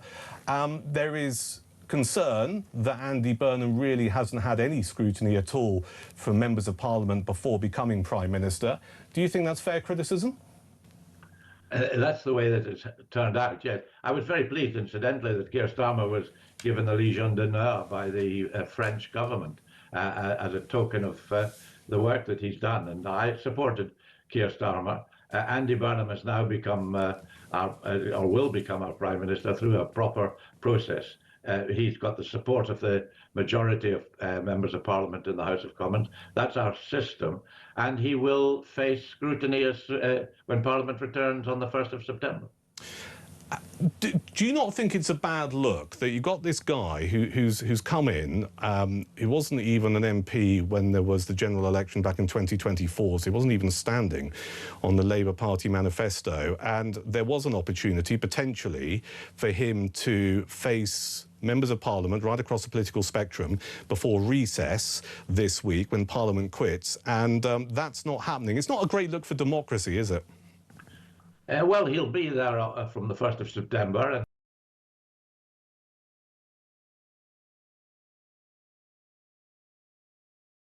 In Clapham, in the constituency. All right. How well do you know Andy Burnham? Very well, yes. Okay, can you tell my viewers and listeners here at Talk what he actually stands for and anything? Yes, he supports the Labour Party, redistribution of wealth. He supports the whole Labour manifesto on which we were elected 2 years ago. Right. Well, where does he stand on the NHS? He believes the NHS should be free at the point of need. Where does he stand on road charging? I don't know on that. Yeah, I don't think anyone else knows. Listen, Lord Fawkes, many thanks for your time this morning. Thank you for joining us on Talk. That's Lord Fawkes, Labour peer and former minister under Tony Blair. I'll let you respond to the last 20 minutes. 0344 499 1000. If you want to pick up on anything that Lord Fawkes said. Benedict Spence, what did you make of that? Oh, there was a lot there to pick up on, though. I thought it was rather interesting right off the bat to say that what Andy Burnham stands for is the redistribution of wealth. Rather than, you know, the supporting the Labour movement of the working man, it's to take wealth from one person and give it to another. I'm sure that's going to calm a lot of people who currently feel massively overtaxed. But I also thought it was very interesting right there because, you know, Lord Fawkes, he did say he knew Anne Widdecombe, he respected her, he was, you know, very pleasant about her, and I do believe him. But I also thought it was rather interesting that he could not bring himself to criticise, let alone condemn, senior members of his own party who had said disgraceful things. This ultimately is why, you know, people like you and me, we're never going to be interested in politics. Isn't he part of the problem? Exactly. Yeah. People like you and me, we're not involved in politics, and that means that if somebody who is vaguely on the same side as us says something that's disgraceful, we can say that person's a cretin. But in this instance, he can't. He can't bring himself to do it because that causes issues within the party. They have to close ranks. They all have to be on the same side. And also, frankly, it raises questions about whether or not he, like people like Lisa and Andy, like people like Wes Streeting, genuinely believe it. Why is he not criticising them for saying these things? Maybe because he also believes that reform actually are evil. And then when you hear the other things that he says about having a personal dislike towards Zia Yusuf, listen, maybe he had a bad run-in with him, maybe he didn't. But it certainly doesn't sound like he's very conciliatory towards reform right now. And to then sort of, you know, take it out and then go, oh, but look at the things that people say about me or about you and whatever. It doesn't matter. Random members of the public saying things, you know, because they dislike you, well, that's part of the course. You're in politics. When it's senior politicians saying these things and you can't bring yourself to say that's wrong and it demeans us all, what does that say about the state of the party and what it actually views as being the major problem? This is why I said these kind of attacks will continue on reform characters because they don't see that there's a moral issue at play here. And given the performance there of Lord Fawkes, I mean, that just adds complete weight to your argument. Benedict Spence, Conservative commentator alongside me through until 1 o'clock this afternoon here on Talk. Just a reminder, at midday, it's Prime Minister's Questions. It is the last PMQs under Sir Keir Starmer. We'll bring that to you live here at Talk.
Comments from a fool, really. I mean, you don't have to be intelligent to be a politician, but it does help. You know, if he's going to talk about it, he needs to, if he's going to make historical references, he needs to read history correctly. Argentina weren't even a country as when we occupied the islands. They were called the Nation of States.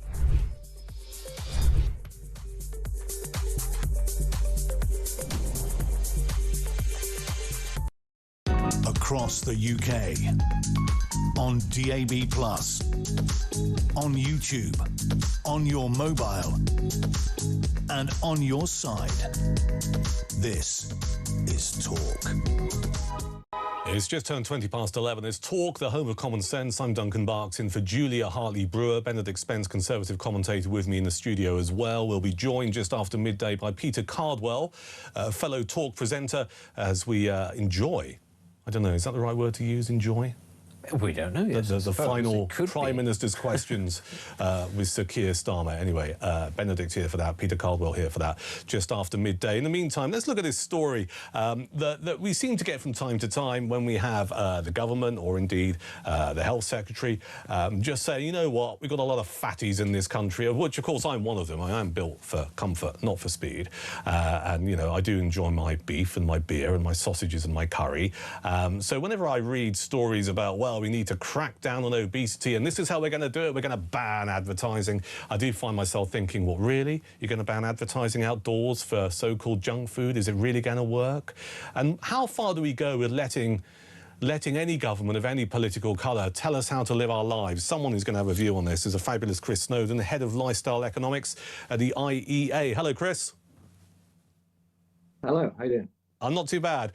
Good to talk to you this morning. Look, it seems to me it's another day, it's another case of the nanny state going, well, here's an idea, let's stop the billboards with pictures of donuts and burgers being displayed outdoors, because that's going to solve the UK's obesity problem. Well, it's just endless, isn't it? It never stops. I mean, you would think, listening to these MPs, reading the reports in The Guardian today, the UK government has done nothing to try and tackle obesity. It's done more than any other country in the world. I'm not exaggerating. It's only a few months since they brought in this draconian advertising ban on so-called less healthy food, which covers the entire internet all the time and covers all television programs and radio programs before 9 p.m. That's just ignored in this report because they don't really care about outcomes. They don't care about solving the problem. All these MPs care about is being seen to do something. And so they dismiss things like the sugar tax, which was meant to be one of the things that was going to solve this issue, ended up doing absolutely nothing. I suspect the advertising ban will do absolutely nothing. We've got ridiculous restrictions on where supermarkets can position various types of food. Can't have the cheese at the end of the aisle and can't have anything at the checkout and so on. We've got a whole plethora of these policies. Is it asking too much to at least wait a couple of years and see if any of them work before we extend them?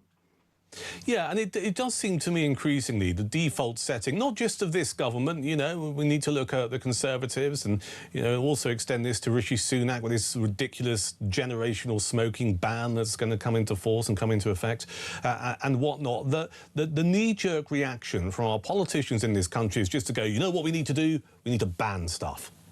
Yeah, it's been like that for years, I would say since the late Blair era. And politicians find this a lot easier and more appealing than actually getting to grips with the very serious problems that this country has. And I think this is the real point here. I mean, stories like this are just dime a dozen.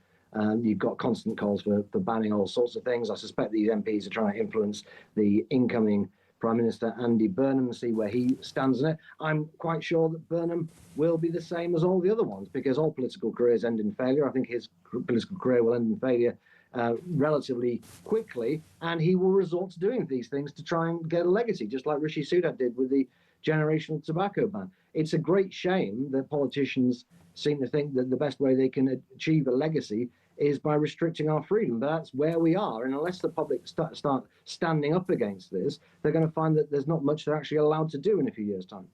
I'm joined in the studio. I've got a guest with me through until 1 o'clock, Chris, Benedict Spence, Conservative commentator, and he and I were talking about this earlier. And Benedict, you take the view that actually increasingly we have a growing number of the population who quite like being told what to do by the government. Yeah, this is not just to do with lifestyle, but I think that there's a general attitude from a lot of people, which is that they recognise that certain things are bad. They don't necessarily want to be the ones that take the action. I was talking specifically when it comes to children here. You know, I think that, you know, when you're an adult, it's entirely up to you, but there is this sort of sense that is drilled into people, which is that you have to sort of raise your children a certain way, but people don't necessarily want the conflict, and that's ultimately where this comes from. They quite like the idea of the government coming in and banning junk food advertising in front of schools or whatever it is, or making it harder for them to get hold of fizzy drinks, because then it's not the parents' fault. Then they can say, well, what are you going to do? And it's the same with the proposed curfew on the use of the internet. They don't want to take away the phones or the tablets or whatever it is. They don't want to be the ones that come down hard on the kids. It actually suits a lot of them to then say, well, you know what's going to happen. The government's going to have to step in. Something's going to have to be done. The government is going to be the one to do it. And it's one of those things where you just sort of think, well, listen, if you actually want your children to be sort of internet free or fast food free, you are the parent. It is entirely within your power to do so. Yeah. But that requires you to have a little bit of backbone. And that's where I think a lot of this comes from. Just a general lack of spine to be found, which is why people are happy to outsource these things. The problem, of course, is then, as Chris has sort of demonstrated a lot with his research over the years, the government doesn't stop with the one thing that you say, oh, please take the responsibility out of my hands. It goes, well, if you liked this, how about this? Exactly how about this? And then maybe you turn around and go, but I don't like that. And it goes, well, it's too late. We've already done it. We're already on a roll here. So I think that therein lies the problem. People don't take enough personal responsibility. I'm interested in what Benedict's just said there, Chris. Do you think part of the problem is we do have people in our population who quite like being told what to do? Well, they're like other people being told what to do. The trouble is it becomes a circular firing squad, and eventually you'll end up being a minority in some way. And so nobody actually gets what they want. And actually, if you ask people more in the abstract, do you think the government should boss you around? Do you think it's the government's job to tell you how to live your life? People overwhelmingly say no. It's just on these specific policies that they haven't thought through. The average length of time people spend answering a question in an opinion poll is 6 seconds. There's no way people are considering the economic cost of these policies. What does it mean, for example, to ban fast food outlets near a school? Well, the definition of near a school that's usually used by public health people is 400 metres. That covers virtually every inch of London. There are schools absolutely everywhere. The only place you'd be able to open up a KFC would be in the middle of the Thames, as far as I can see. But people don't realise that because they're misled by these campaigners. We've got to stop having government by opinion poll. I don't know how these policies are polling, but I suspect, as Benedict says, they probably poll quite well. Keir Starmer has basically had government by opinion poll for 2 years. Everything he announces is quite popular until it becomes unpopular when people think about it. If he announced a policy that was unpopular, he would do a U-turn on it. And yet he personally was incredibly unpopular because what people actually want is a leader who's going to look at, we don't want policy dictated by 2,000 weirdos who do YouGov polls. We need some experts in there, frankly, some people who are going to look at what the actual consequences and outcomes of these policies are going to be. Is it going to be a good thing for the economy, for example? Everybody wants to grow the economy. Are we going to grow the economy by stopping businesses opening up in the way suggested by these MPs? Clearly not. And this is just one in the death of 1,000 cuts that we've seen in this country, in which small pressure groups get together doing small things that damage the economy in a relatively small way, but they all add up to a huge cost to us. All right, Chris, final question we're putting to our audience this morning here on Talk, asking the question, has the nanny state gone too far, and when should the government stop telling you how to live your life? So just give us a tasty little soundbite as to when you think it is acceptable for the government to tell people what to do and when they should frankly just do one. Well, I go by the old John Stuart Mill thing of, your right to swing your nose, swing your fist ends at my nose. If there's direct harm being caused to a person and their property, then the government should intervene. But the fact of the matter is that we had pretty much nailed all the legislation needed to do that by about the mid-19th century. And most of what we've been doing since then has been excessive intervention, often trying to deal with the consequences of government failure. Really good to have you on, Chris. Thank you, Chris Snowdon, Head of Lifestyle Economics at the Institute of Economics Affairs. Always talks sense, always writes good stuff as well. Check him out online. It's just turned 11:30. It is Talk, the home of common sense. The 2026 World Cup is in full swing, and here at Talk we're celebrating in style. That's why we're giving you the chance to boost your bank balance with a massive £26,000 in tax-free cash. Sounds good? For a summer you won't forget, this is how you enter. for your chance to win, visit talk.tv/win or text TALK to 8338 by 6 p.m. on the 20th of July 2026. Texts cost £2.50 plus your standard network rate. Or send your name and number by post to Comp 1 PO Box 3190, Colchester CO2 8GP, to arrive by midnight on the 23rd of July 2026. 18 plus, UK residents only. So for your chance to win, text TALK to 8338 now. This is a network promotion. Full T's and C's at talk.tv/win.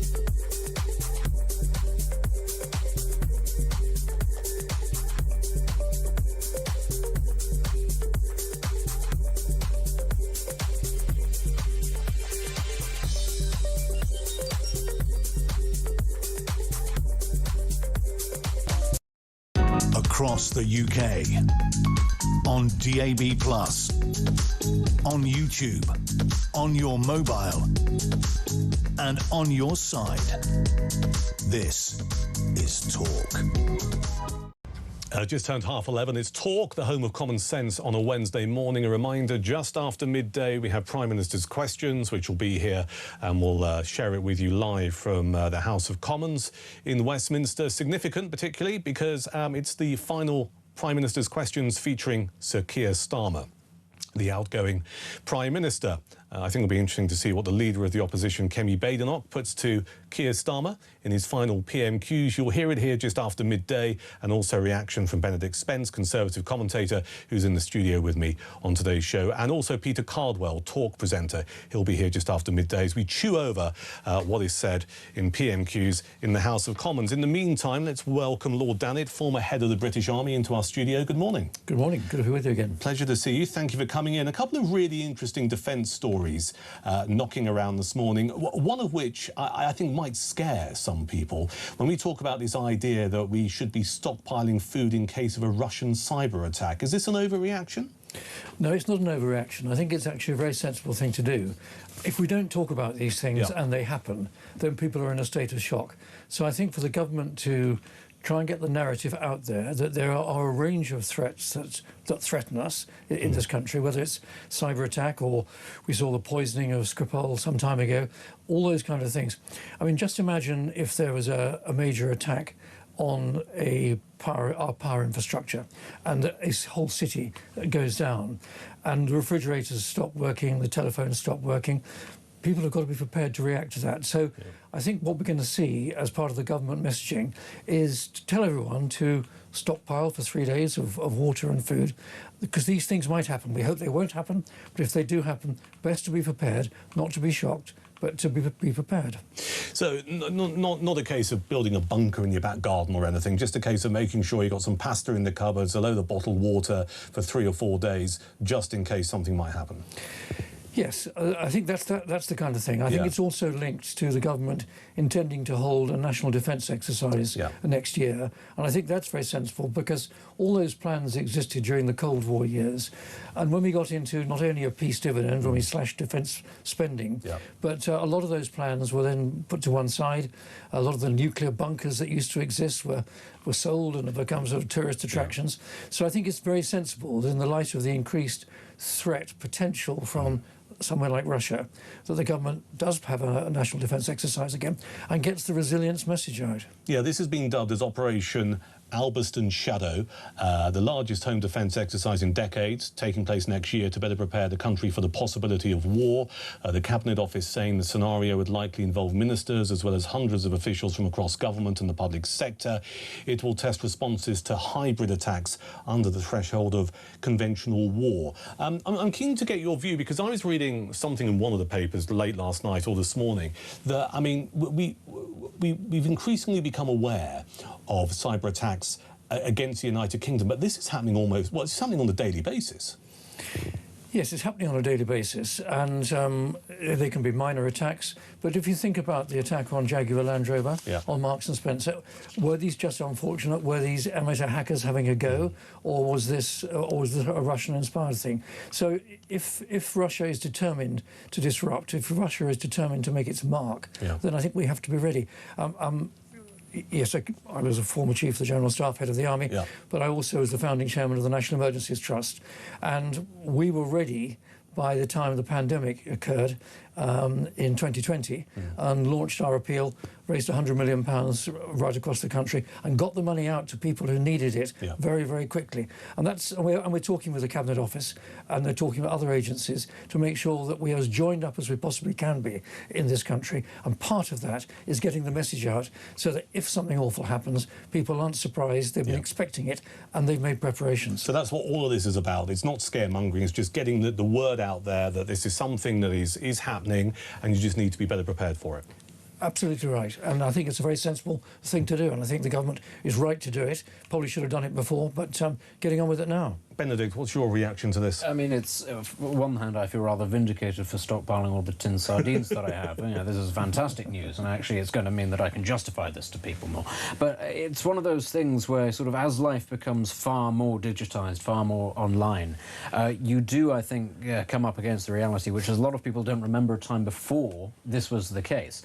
So, you're going to have to be sort of talking to people about the need to be resilient and the need to sort of live your life, potentially, say, without access to the internet, without access to electricity for a period of time. That's going to cause huge amounts of problems that people didn't, in fact, have during the Cold War, for instance. And then you look at sort of certain trends that we have in this country. So, you're talking about getting money out to people who might need it in case of an emergency. A lot of people only sort of use money that is digital now. They only bank online. And there has been a deliberate push, actually, to get people away from having physical tender. That's the sort of thing that can prove a real problem in, say, a massive cyber attack where all the online systems goes down. Basic things like commerce no longer work anymore. Yeah, which is one of the things that the government is saying is that have a small amount of cash, a couple of £100 at home, keep it in reserve, because if the ATMs go down, you've still got to trade, you've still got to buy things, and back to old-fashioned money. It's quite a mindset change, isn't it? Because we have become a society of convenience. You know, tapping your card to pay for something, going to a 24/7 store to get a tin of beans or whatever. I mean, I had a Scottish mother who lived in the Highlands, so it's ingrained in me. You have a cupboard and you have soup in there, to last you a couple of weeks just in case there's a snowdrift or something horrific like that. But it is a massive mindset change, I think, for a big chunk of the population to be prepared in a certain way. Yes, and if we don't do that, we're just actually piling risk on risk. And as we were just saying, we've become so reliant on digital communication, digital everything, that if that goes down, then we are not back to the Stone Age, but we're back to old-fashioned ways. Absolutely. And let's be prepared for it, because our communities have got to continue to exist, and it's the right thing to do. Whilst I've got you in the studio, just a couple of other questions. I mean, there's been a lot of debate and a lot of coverage, quite rightly so, regarding the delayed Defence Investment Plan. We know it's now out. We have the new Defence Secretary, Dan Jarvis, who's kind of like, got a few more quid, if you like, out of the Treasury. Just a few. Just a few, but not enough. I mean, what was your reaction when all of this played out? Because this is long delayed. And actually, I found myself thinking this is really, really embarrassing. As someone who lives just down the road from Portsmouth Harbour, the home of the Royal Navy, the fact it took HMS Dragon almost, 3 weeks to get to Cyprus and stuff. I remember the 80s or Navy days where you'd go to the port and you'd see these magnificent fleets, magnificent vessels. It's not anywhere like where it used to be.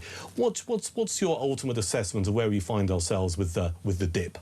Well, my assessment is, as I've been saying for quite some time, Keir Starmer in February at the Munich Security Conference said that we needed to spend 3% of GDP on defence. We're clearly not going to do that. The Ministry of Defence chiefs worked out we need 28 billion extra between now and 2029. We're not doing that. 15 billion has gone on the table, and some of that is double counted, and some of that is unaccounted for and got to be found in the next budget. And it is embarrassing. Our NATO allies are looking at us and saying, where's Britain in all this? They used to be the leaders in all this. Where are they? And our enemies are just smiling, rubbing their hands together and saying, Britain looks pretty weak. Now, Andy Burnham has got a real challenge here, because the defence lobby, of which I'm part, will not go quietly unless he's going to assert that the Strategic Defence Review of last year was wrong, and that the threats in it and articulated in it and the 62 recommendations made were wrong. that actually he's got to find the money. And whoever his Chancellor is, that's their number one task. Security of the nation is the top priority for government. Let me ask you a blunt question. Do you think he gets it? I don't know if he gets it. If he's got ears to hear, he'll have heard it. Whether he's processed it between his ears and his brain and it comes to his mouth, well, let's wait and see. I think he's a good man. I want to give him a chance. He told me a number of years ago he was going to come back to national politics, and he's going to do that. But he's got to do the right things and do them quickly. A final question related to something that we've been talking about at length this morning over the last few days as well here at Talk. Your thoughts on the safety of public figures following the death of Anne Widdecombe. I don't want you to obviously put in a position where you over-speculate, but there is this conversation that is rightly being had now about whether or not we give enough support when it comes to security for MPs, former politicians. I mean, you're a well-known man as well. Do you think we need to just accept we live in quite disturbing times, and actually people who are politicians or public figures who serve in the public life need greater protection? Yes, but of course giving them the kind of protection that really high-profile people get is just frankly impractical because it's just too expensive. Right. I think what anybody who's in public life and feels under threat needs to do is to take advice. I think we've got to separate out the keyboard warriors from the really dangerous people. Clearly it was someone very dangerous who killed Anne Widdecombe. But there are a lot of people who make threats and they're just sitting at their keyboard making threats. I mean, I get a certain amount of mail that I'd rather not get, some of which is complimentary and some of which is downright rude. But you have to work out whether this is a serious threat or whether this is just a keyboard warrior. I have to ask you. And of course, advice is there. Yeah, I have to ask you, when you get some stuff that you don't like receiving, you've not received death threats, have you? I've not that I can remember. Good, OK. And it's interesting because we had a press conference that we broadcast earlier here on Talk from Zia Youssef, the Reform UK Home Affairs spokesperson, who was saying that if Reform get elected, one of the policies that they will implement is 24-hour security for our public's MPs and also former politicians. I mean, I'm interested in your view, whether or not that actually can ever be entirely effective. Can you protect someone's life 24/7? Well, can you protect 650 sitting MPs and all those who previously were? I mean, if you're talking about armed guards, you're not just talking about one armed guard, but you're talking about a rota of armed guards. So you're talking about 3 or 4 times 650. That's a lot of people. Plus those, a lot of people, a lot of expense, and it's not practical. So I think this is where I come back to what I say. People who are receiving threats, they need to talk to the authorities, and the advice is there. The advice is there in Parliament. It's available to people in the House of Commons, the House of Lords, to sort out who is the focus of keyboard warriors and who is potentially the focus of someone much more dangerous. And the police need to get onto those ones that are dangerous, protect the people if they need to, but actually start making arrests and feeling collars. Lord Dannatt, pleasure to have you in the studio. Thank you for your time on this Wednesday morning. That's Lord Dannatt, former head of the British Army, here on Talk. We're counting down to midday, and midday is Prime Minister's Questions. The final Prime Minister's Questions with Sir Keir Starmer. We'll broadcast that live so you can hear what is said between Kemi Badenoch, leader of the opposition, and outgoing Prime Minister Sir Keir Starmer. That is happening at midday. Benedict Spence will be here for that as well to give some reaction alongside Peter Cardwell, Talk presenter. But up next, we travel to Portsmouth, the great naval city, and we talk about the local council tearing down England flags. This is Talk.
thought about it hard, and I've decided today I will resign as a Member of Parliament for Clacton-on-Sea, thereby forcing a by-election.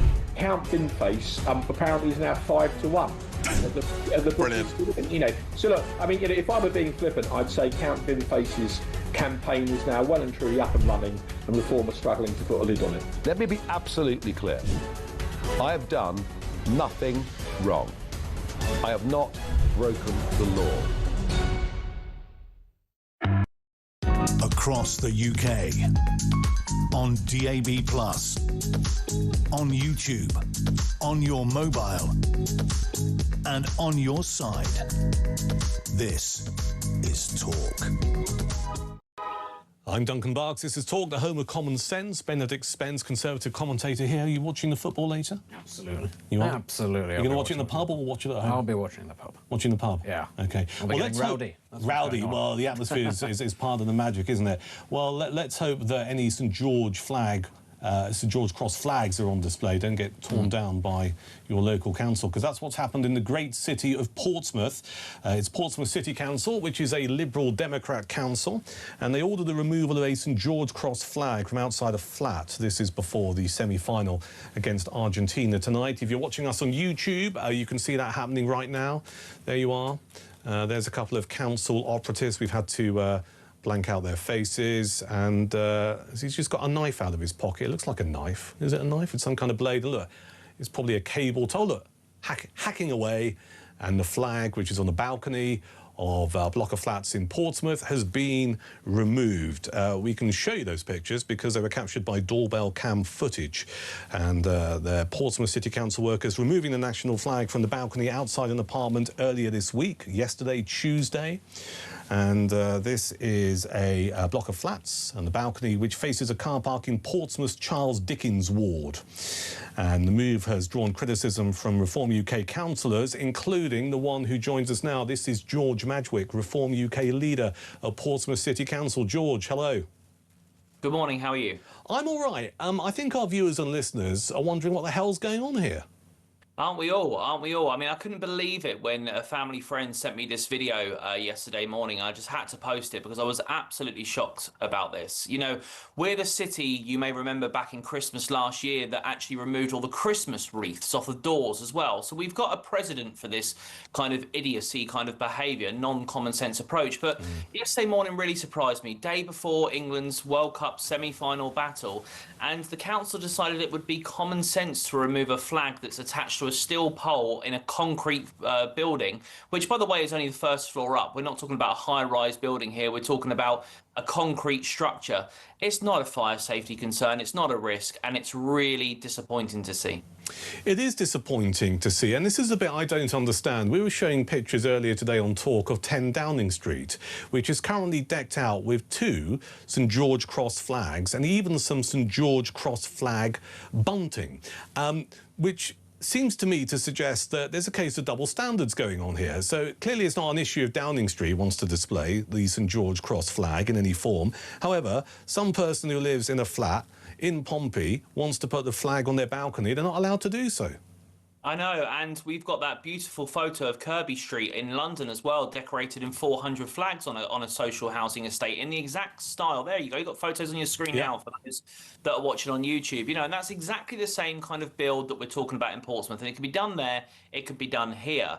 But it's also hypocrisy, because as I was talking to one of your researchers yesterday, I looked across the way. I looked at Portsmouth City Council building, and we too have a St George's Cross on a metal pole surrounded by concrete. The exact same scenario, and I was disappointed when the response come from Suella Braverman's letter. She wrote a letter to the leader of Portsmouth City Council, and the response that she got back was it was about fire safety and fire risk concerns. But that's just silly. I mean, it's so silly. I don't know about you, but across the world, I've never heard of a flag causing the death of anybody hung from a first floor building on a block of flats. It's just silly. No, and you're right to make the point. I mean, I need to read out the response from the City Council before we wrap this up, George, and I'll do so in a second. But you're right, they're saying it's a fire safety issue. I'll come back to my previous point. It clearly isn't a fire safety issue outside number 10 Downing Street currently. Let's get into the reads of this, because this is not the first time. I mean, you know, here on Talk and indeed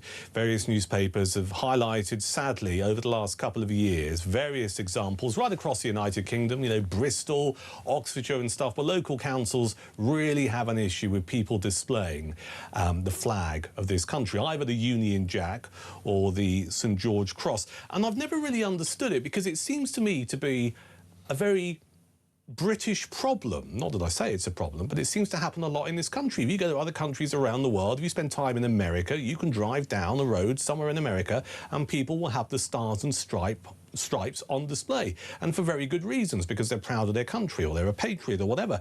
But it seems in this country we increasingly have politicians that tend to be on the left of the political spectrum who don't like people displaying the flag of this country. Why do you think that is?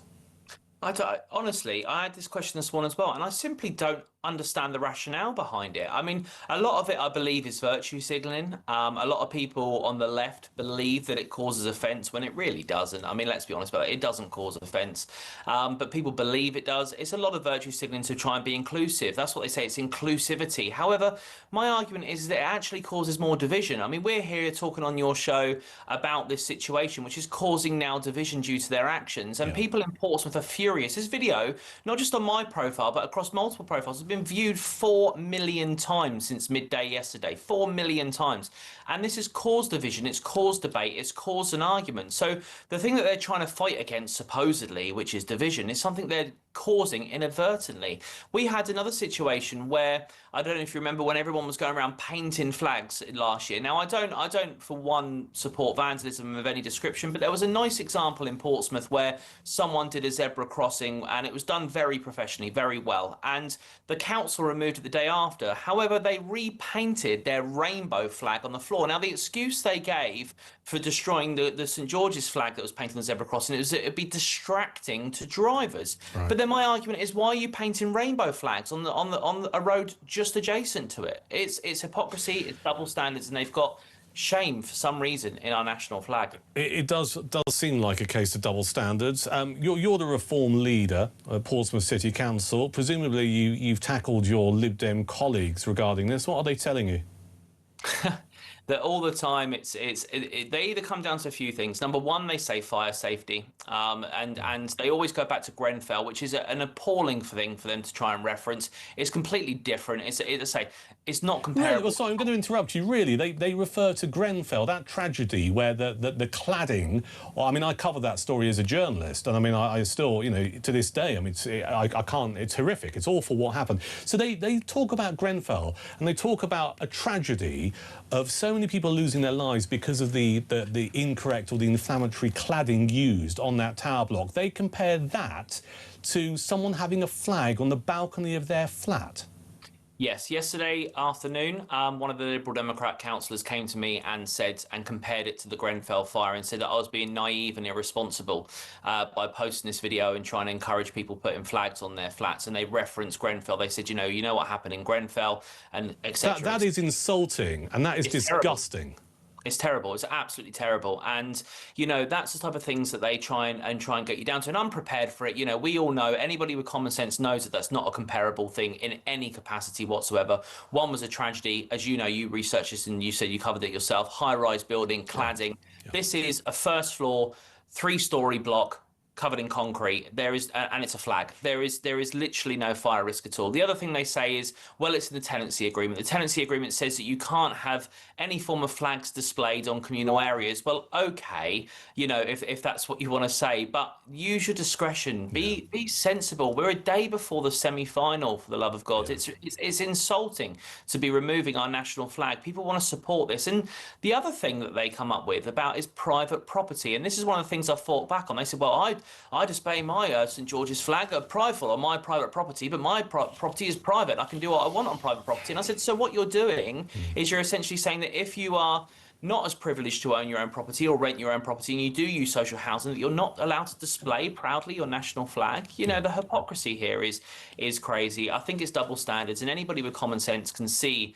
that this is a shocking story. And I think also we need to mention, I mean, I live just down the road from you. I live in Chichester in West Sussex, so Portsmouth is not far away. A great city, home of the Royal Navy, a very, excuse me, patriotic city as well, which really adds salt to the wounds, doesn't it? Because I remember being in Pompey when the fleet went off to reclaim the Falklands in 1982. You know, there are a lot of very proud people, proud of their country, who live in Pompey and stuff. And to me, it just seems this move by Portsmouth City Council completely disregards the kind of heritage of the city. And this is why it causes conflict. The Liberal Democrat administration have made questionable decisions that are against what the population of Portsmouth wants on many occasions. And as you said, we're a proud Navy city. I mean, look, the other day we sent HMS Dragonoff from here to go over to the Iran war. You know, we are still a very prominent Navy city. And yes, constantly the Liberal Democrats are going against the will of the people. We become a council of sanctuary, a city of sanctuary, which you've probably heard before. They polled residents, 4,500 people responded, 91% of people said they didn't want to become a council of sanctuary, and they did it anyway. You know, they keep making these decisions that are in complete contradiction to what the people in Portsmouth want. We're a proud city, we're a naval city, we're a city of veterans and heroes, and we can't display our flag. It's disgraceful. George, thank you for your time. George Madgwick, Reform UK leader at Portsmouth City Council. Here comes his statement regarding this from the leader of Portsmouth City Council. His name is Councillor Steve Pitt. He says, we understand residents want to show their support for England and we're pleased to see the community getting behind the team. However, our fire safety policy, reinforced by Hampshire Fire and Rescue and their Fire Safety Act, requires communal balconies to be kept clear of anything that could catch fire, spread fire or block safe access. This applies to all items placed on balconies, including flags and banners. We have consulted with Hampshire Fire and Rescue and they agree with our approach to keeping communal balconies clear in the interest of fire safety. Residents are welcome to display flags inside their homes, such as in the window, where they can still show their support while helping to keep everyone safe. Very quickly, Benedict Spence, your reaction to this story? We all know that this is a load of nonsense, is the thing when it comes to the removing of flags. And the double standards that were highlighted there, for instance, when it comes to the sort of the removal of ones that have been painted on the ground and replacement with rainbow flags, it is what is considered an acceptable or fashionable view. Ultimately, there is something that is seen as a little bit grubby, a little bit gauche about being patriotic in your own country. This is not new, goes all the way back. George Orwell talked about it in The Lion and the Unicorn. It is what is considered acceptable. Ukraine flags, rainbow flags, any other flag, Palestine flag, absolutely fine. Your own flag, no, can't have that. That's a little bit working class, a little bit grubby, a little bit racist. We don't like that here. It's disgraceful and we need to get away from this attitude. So a case maybe of two-tier flag displaying. Benedict, thank you. Benedict staying with us after midday. We're also going to be joined by talk presenter and political guru Peter Cardwell as well, as we gear up for Prime Minister's questions, the final one before Parliament rises for summer recess, but also, more interestingly, the final PMQs featuring Sir Keir Starmer, outgoing Prime Minister. You'll hear it here after midday on the home of common sense as we head into Wednesday afternoon. It's Talk.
across the UK. On DAB+, on YouTube, on your mobile, and on your side. This is Talk.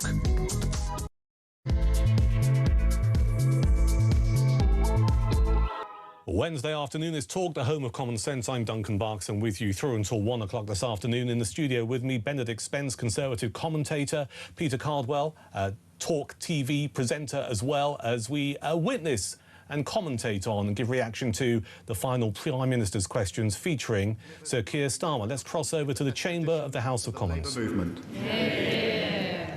Mr. Speaker, this morning I had meetings with ministerial colleagues and others.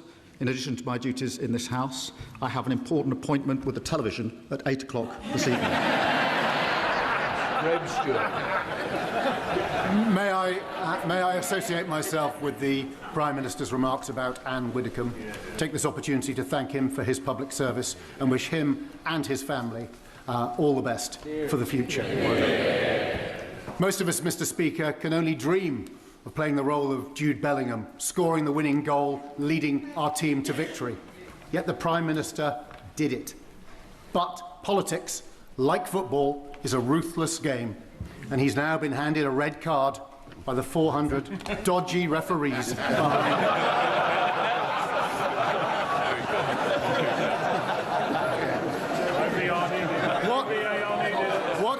What advice, Mr. Speaker, does this Prime Minister have for the Right Honourable Member for Makerfield to ensure that he, unlike himself, doesn't end up with an early bath? But, Mr. Speaker, I think that's the first and sadly probably the last time I'll be compared to Jude Bellingham.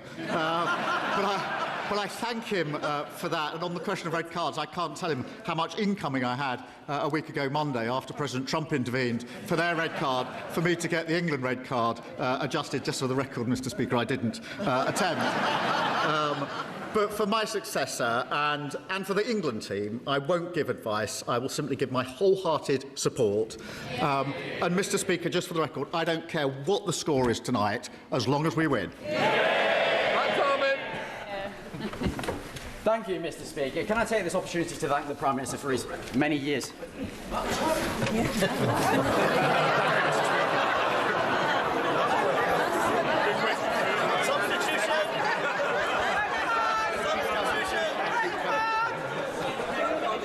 Come on, Matt.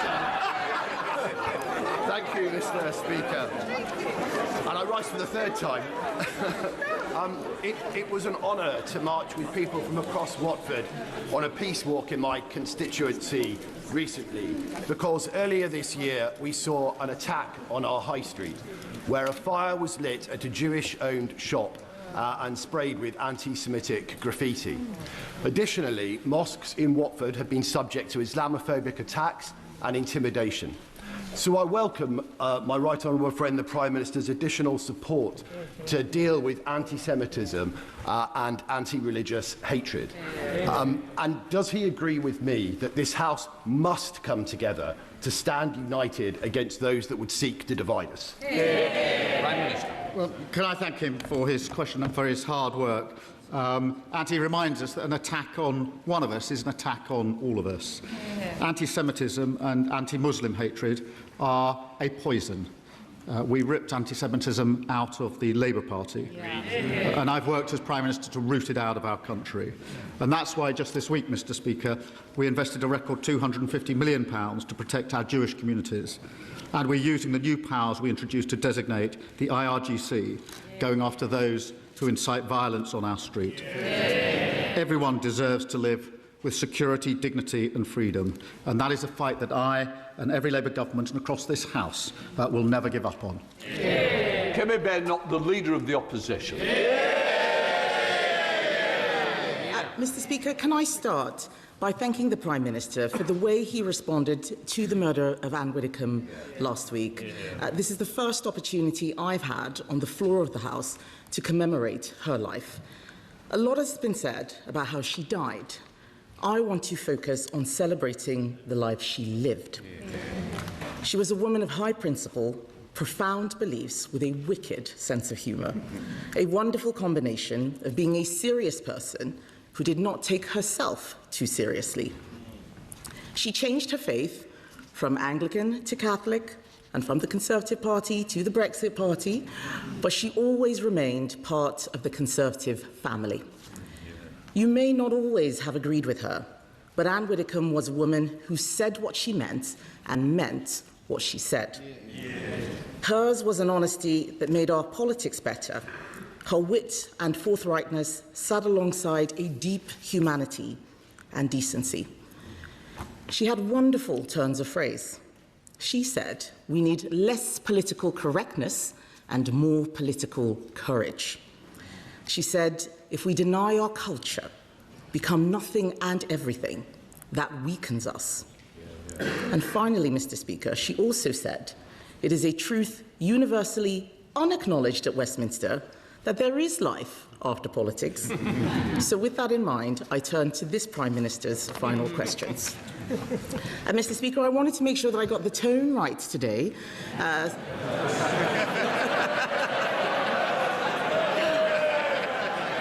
So I looked back at his final questions to Boris Johnson, and luckily for him, I plan to be much gentler than he was that day.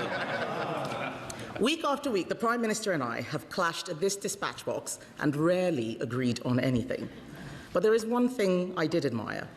When President Zelensky was attacked in the White House, the Prime Minister showed leadership and invited him to Downing Street. That was the right thing to do. Ukraine is on the front line in the battle for freedom.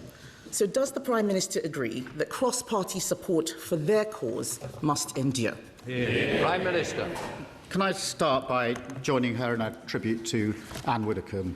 I know that the hurt is keenly felt across all her friends and family, but it is particularly keenly felt by political colleagues in the Conservative Party for many years and in Reform as well. And that's why one of the first things I did on Friday was to phone the Leader of the Opposition and the Leader and Deputy Leader of Reform to express my condolences and to try to act in a cross-party manner, because I knew how much this would hurt them and their parties and many people in their party. And I thank them for taking that call in the spirit that they did last Friday. I thank her for her comments about Ukraine. We have stood united on Ukraine in this House. We supported the last government in the approach that they took, and we've taken that approach on. That meeting with President Zelensky, the day after he was evicted from the Oval Office, he left alone. He got a plane.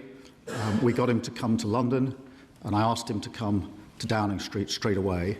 And I walked out to meet him. I gave him a hug, and then I showed him what was in the street, which was many people who had come thinking that he was visiting Downing Street, and the moment he got out the car and hugged me, they cheered on the top of their voices, the British people, to tell President Zelensky exactly what they thought of him and the way that he had been treated. And that was a really emotional moment, because it was the first human contact he had effectively had outside of his immediate team since he left the Oval Office. I had a meeting with him to tell him that in this country we will stand with him and Ukraine, and I didn't let him leave alone. I walked him out to his car, because we don't let people in Britain walk out of our buildings alone. We escort them out. Can I thank the Prime Minister for that answer? And no doubt he will be disappointed that he won't be emulating his hero, Harold Wilson, in winning multiple elections. However, we all hope that he may be about to emulate him in another way, by being the Prime Minister when England win the World Cup.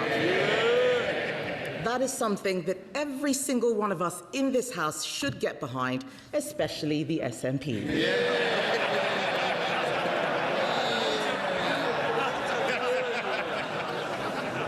Mr. Speaker, as leader of the opposition, the Prime Minister led his party to a landslide after a historic defeat.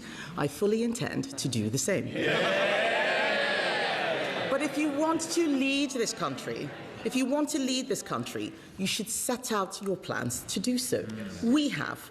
But one politician intends to spend the summer avoiding scrutiny, refusing to set out his plans. So does he not agree that what the country deserves is a televised debate between Nigel Farage and Count Binface?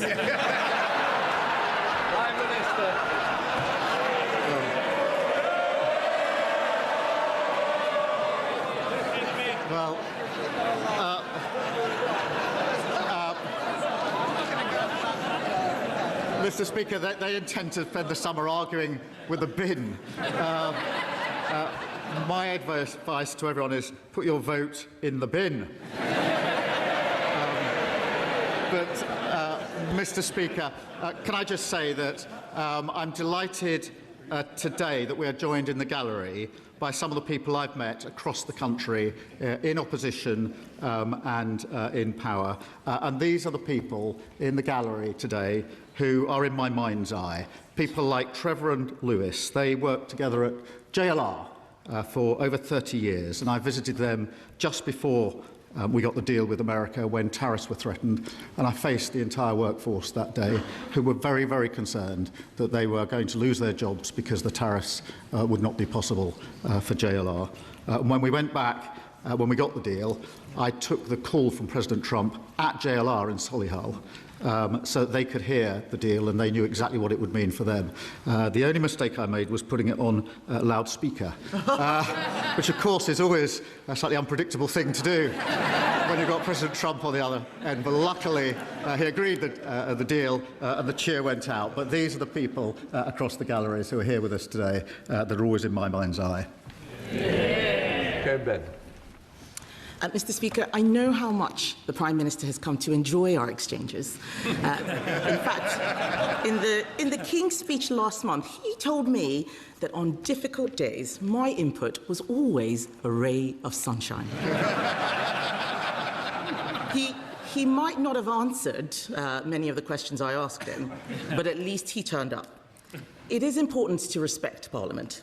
So does the Prime Minister agree with me that his successor should come to this place and answer questions rather than scurrying away for the summer? Yeah. Prime Minister. Well, Mr. Speaker, as Prime Minister, I've participated in over 60 PMQs. Always a pleasure, always something to look forward to. And I've answered, or at least given answers,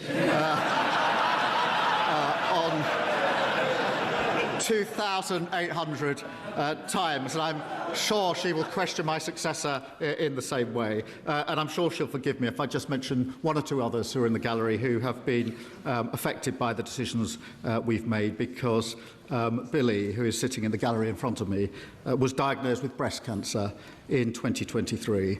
She was there, Mr. Speaker, when we launched our plan for change, and she's been a tireless advocate for better cancer care. Billy joins us today from the Special Needs School where she works in London, and I'm pleased to tell the House that Billy's cancer is in remission. Can I thank the Prime Minister for that answer and paying tribute to so many of the people who he has been able to help. In fact, I remember when I started this job, the Prime Minister was very helpful to me, saying that I wouldn't last the year. Life comes at you fast. He spent a long time laughing that I'd lost control of my party. I think he should have been paying attention to his backbenchers instead of mine. But everyone in politics would do well to remember how quickly political fortunes can change. I know that he has been asked and he's being diplomatic, but on that note, does he have any advice for his successor? Prime Minister. Mr. Speaker, I will give my wholehearted support to my successor. I want this Labour government to be a success. I want our country to be a success. I shall give my support privately if asked for, not publicly when not asked for. But, Mr. Speaker, I also, if I may, wanted to draw attention to Pooja, who's with us in the gallery today with her daughter. I first met Pooja in a cafe at the back of Euston Station, and she told me about her son Ronan, who was murdered when he was 16, having just done his GCSEs. I have to say, as a father of two teenagers, I found that very hard to hear. His killer, who was also a teenager, collected a ninja sword and a machete from his local post office. He bought them online using a parent's credit card, a fake name, with no ID checks. And when I heard that, I said to Pooja that I would campaign with her to get the law changed and make a commitment and a promise to her. And that's why we passed Ronan's Law, driven by Pooja's inspirational campaigning. And today I'd just like the opportunity to thank her for that. Mr. Speaker, that is a lovely statement that the Prime Minister has just made to Pooja. I'm sure the whole House will agree. I think the whole House will also agree that he gave a very diplomatic answer to the question I asked him on advice to his successor. And having heard it, I say this to Labour MPs with as much goodwill as I can muster.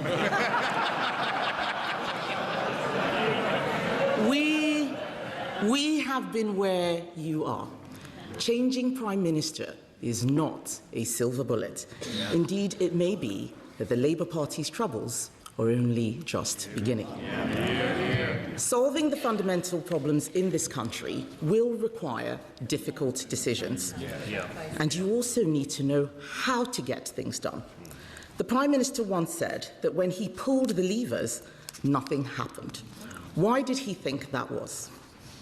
Minister. Well, Mr. Speaker, we did pull the levers. We pulled the levers to stabilise the economy, and we've stabilised the economy. We pulled the levers to strengthen our public services, and NHS waiting lists are coming down at the fastest rate for 17 years. We pulled a big lever on child poverty, and this government will be doing more on child poverty than any government ever, including previous Labour governments. We put the biggest investment into defence and security, and our international standing has been restored. But, Mr. Speaker, we also pulled the lever on the individual cases that matter, including individuals like Carla, who's in the gallery today. It was one of the parents that came to see me about online harm and the harm it can do to our young children, and that's why we banned social media for under-16s. And Daniel, who's also here with his son, who spoke to me many times about the struggles he's had with the cost of living and the need for a safe and secure home for every family and every child to grow up in. They're the people, Mr. Speaker, that matter more to me than anything else, because it's their lives that I think about when we make decisions in this government. Final question, Kim Ben. Thank you, Mr. Speaker.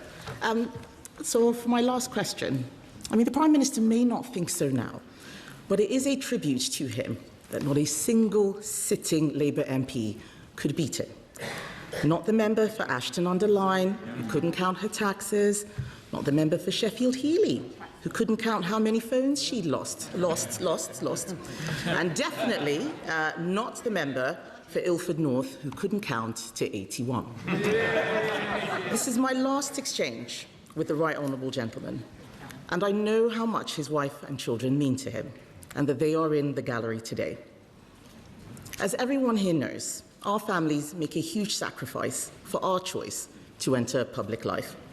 So I hope he will allow me to draw our time together to a close by thanking them for the love and support they have given him throughout his time in office. Prime Minister. Can I thank her very much for that? It is the last question I'll face from the Leader of the Opposition, and so let me wish her well and her family. We have had robust exchanges across this dispatch box, but she has extended kindness to me privately at very difficult times, including when there was an attempt to burn down our family home, which deeply affected my family. She reached out to me. And when my brother died of cancer, she reached out to me privately, not across this dispatch box. And I thank her for that and the tribute that she's just made to my wife and children, who mean the world to me. I do thank her for that. She knows this is robust, and it has to be robust, and that's the way politics is done. But the kindnesses that sit behind it privately are often just as powerful, if not more powerful, and I thank her for that. I also stood at that dispatch box, Mr. Speaker, for 4 years as Leader of the Opposition. I know firsthand it's the most difficult job in politics, and that is what she is doing.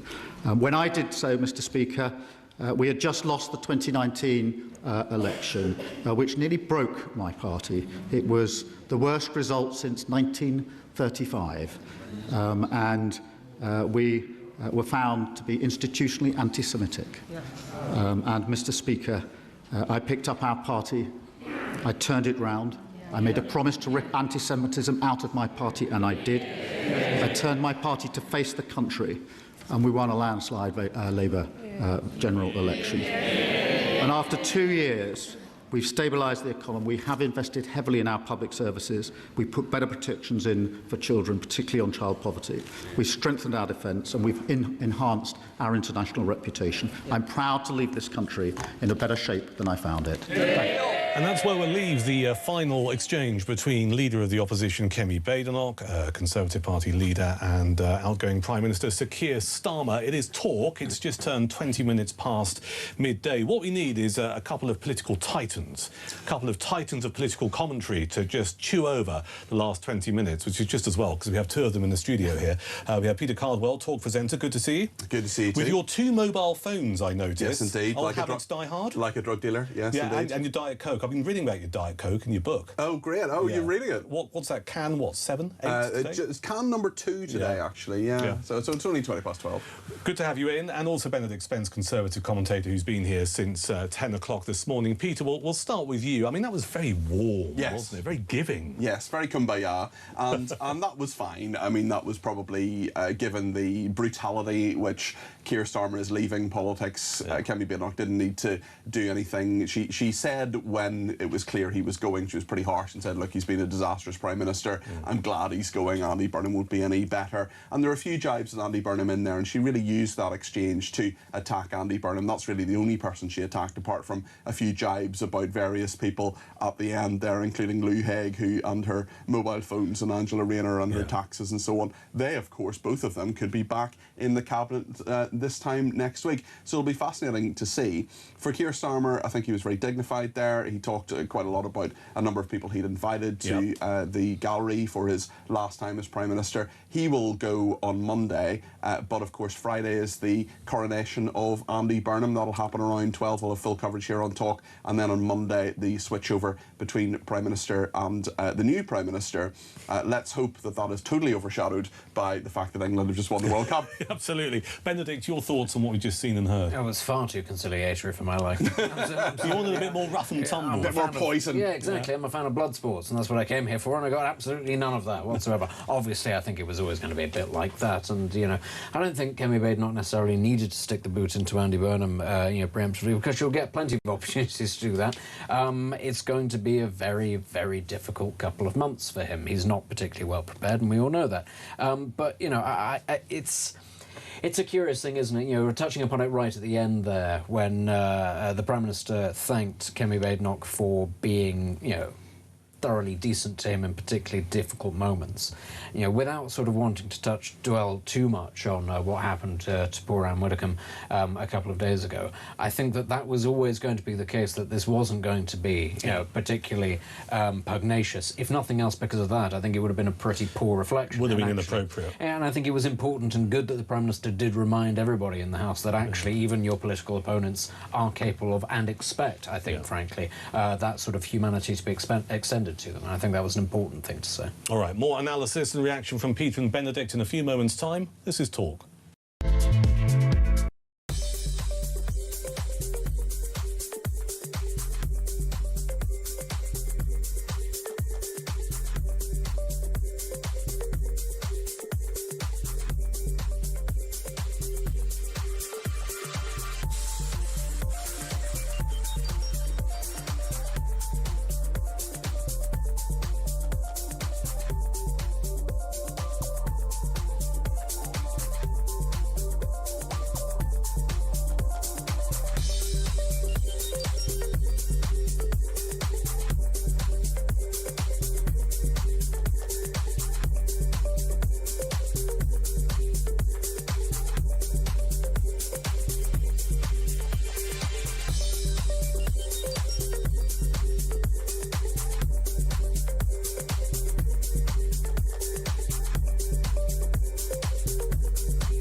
Thought about it hard, and I've decided today I will resign as a Member of Parliament for Clacton-on-Sea, thereby forcing a by-election. Count Binface apparently is now 5-1. Of the Brilliant. You know, so look, I mean, you know, if I were being flippant, I'd say Count Binface's campaign is now well and truly up and running, and Reform are struggling to put a lid on it. Let me be absolutely clear. I have done nothing wrong. I have not broken the law.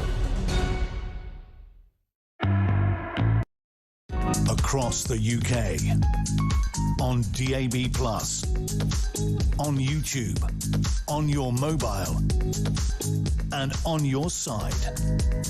This is Talk.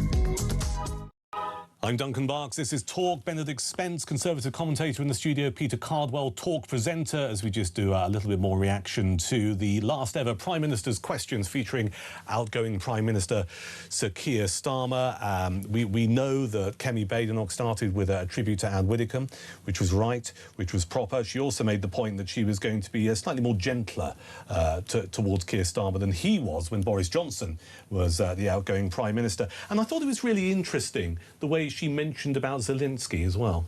Yes, that was important, I think, and then important to Keir Starmer, because that is something where he feels he's really made a difference. He got the Legion d'Honour yesterday.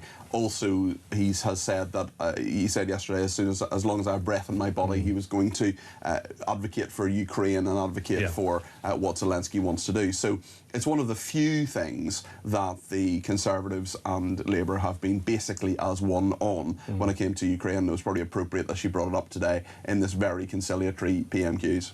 Yeah, and a little bit of rough and tumble, not aimed at Starmer, Benedict, but also at Andy Burnham, who has avoided a massive amount of scrutiny so far, won't be appearing in the Commons before summer recess, but becomes our Prime Minister on Monday. Yeah, it's really reassuring to know that we've learnt the lessons of the last general election, that not paying attention to the person that's going to become Prime Minister, because it's easier to stick the boot into the outgoing one. You know, that's what the public really want. They really don't want to know what's going to happen, so that it comes as a nice surprise when everything goes wrong. They're like, ooh, I feel alive again. But he's got a nice T-shirt, and that's all that matters. Yeah, of course, and lovely eyelashes. Lovely lashes. I mean, honestly, I do find it very frustrating. I've already touched upon this earlier on in the show, that actually the whole furore around digging in on Nigel Farage's financial arrangements, which, let's be clear, justified questions to be asked, but doing that at the exact moment that, oh, there's a man that's literally just being walked by the hand through the doors of number 10. He gets a free and pass. Nobody's asking any questions. He gets a free pass. Honestly, it just shows you, I think, the lack of seriousness about how we actually take the people that are, not threatening to be Prime Minister, actually going to be Prime Minister. Yeah, that, honestly, when will we learn? I don't know. It doesn't happen on all stations, obviously, this one being, particularly one, because we do ask the question. Yeah. But the fact that, that is the sort of the standard, which is pay no attention to the man behind the curtain. Yes. Let's just focus on turning this. the wheel. Yeah, it's not gone down particularly well, has it? Especially then with what's happened this week. Nigel Farage turning around saying, I need the money for security. Everybody going, nah, you're a liar, you're bent. And then, oh, good Lord, something dreadful happens like that. And then you don't really have much of a line to spin anymore, do you? Interesting you made a Wizard of Oz reference when there is now actually a Tin Man in our politics as well. There's a very, very good line which you may have missed from Neil Coyle. I don't know if you've come across this. Neil Coyle is quite a controversial Labour backbencher, and he's the one person who's nominated someone who's not Andy Burnham. He's nominated Catherine West, who raised hackles a few weeks ago, but his quote is fantastic. He was asked by the political newsletter Playbook, a great journalist called Noah Keat, about why he nominated Catherine West when obviously there's no point because Andy Burnham is the leader, and Neil Coyle said there was no room left to crawl into Andy Burnham's backside. That's a great quote. Let's get a view on Sir Keir Starmer and possibly his legacy. This is Sue in London. Hello, Sue. Hello, gentlemen, and good afternoon. I wish you hadn't made me laugh then, because honestly, I've been so angry ever since I heard the Prime Minister, Harmer Starmer, go and say he had the nerve to say that he's got anti-Semitism out of the Labour Party. Jews are more frightened in this country than ever before. Jews are leaving this country by droves. The anti-Semitism is through the roof. How dare he lie in front of millions of people like that on his last day? The man has no shame, and I don't think Burnham's going to be any better. What do you think, Peter?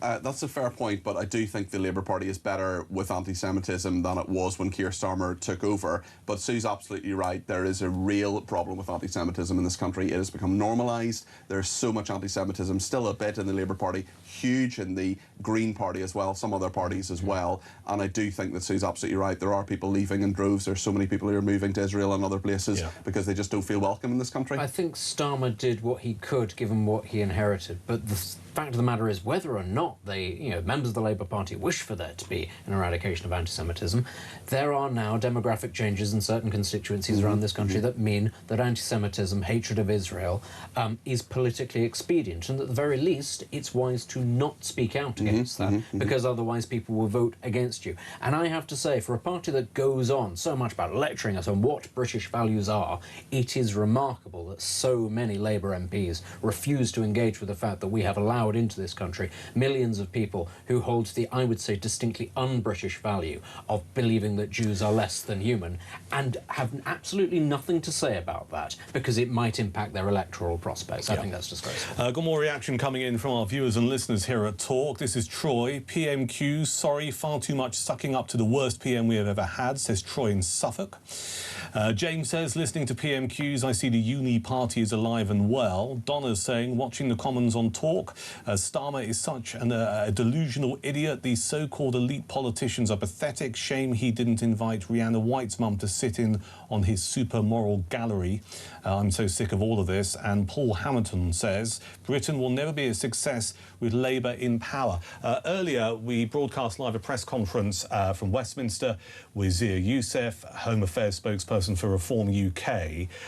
He said a lot of stuff which we talked over at great length. A lot of it really making the point that over the last several months and over the last few years, some of the remarks made, not only to Nigel Farage but Anne Widdecombe, were made by senior Labour politicians, and he was really calling them out. Let's take a call on this. This is Barry in Norwich. Hello, Barry. Good morning, Duncan. Good afternoon, Duncan. What would you like to say, sir? Yeah, I'd like to make a comment on Zia Youssef's press conference, right? First of all, I'd say you would never hear any of that coming out of the Labour Party or the Conservative Party, yeah? And, you know, I think he really showed statesman-like character there.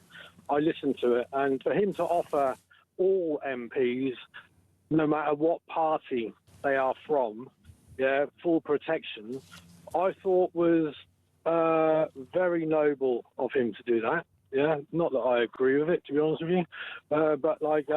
let me ask you, Barry, why didn't you agree with it? Just for people who didn't... Well, hang on, let me just give me a sec, because people might not have heard or seen Zia Youssef. He finished off his press conference by saying if Reform UK win power, that they will offer 24-hour security to all 650 MPs and even former politicians. You don't agree with that? Well, I do with the MPs to a degree, right? To what degree, just out of interest? Rather controversial here, right? All these undocumented men that these MPs from all parties have allowed into this country and put the security of the British people at risk. Perhaps the British people need a bit of security. Yeah, as well. Well, I heard this argument yesterday and the day before when I was here doing this show. Surely we should be protecting everyone, not just MPs and people in this country, but everyone right across the board. It's not either or, is it? Well, it looks like that. Do you know what I mean? Yeah, right. You know, when these young men come off boats and they attack young girls and women and they murder hotel workers and stuff like that, there's no protection given to them or their families. Yeah, I understand the frustration, but I mean, what I'm keen to do is just get your view on that particular suggestion of a policy about 650 MPs getting round-the-clock protection. I mean, I think we live in very serious times now when it comes to protecting and ensuring the safety of MPs. Is that something that you would support? Well, I mean, not. The Prime Minister and all the front bench of either party, they get all protection. But where's the money going to come from?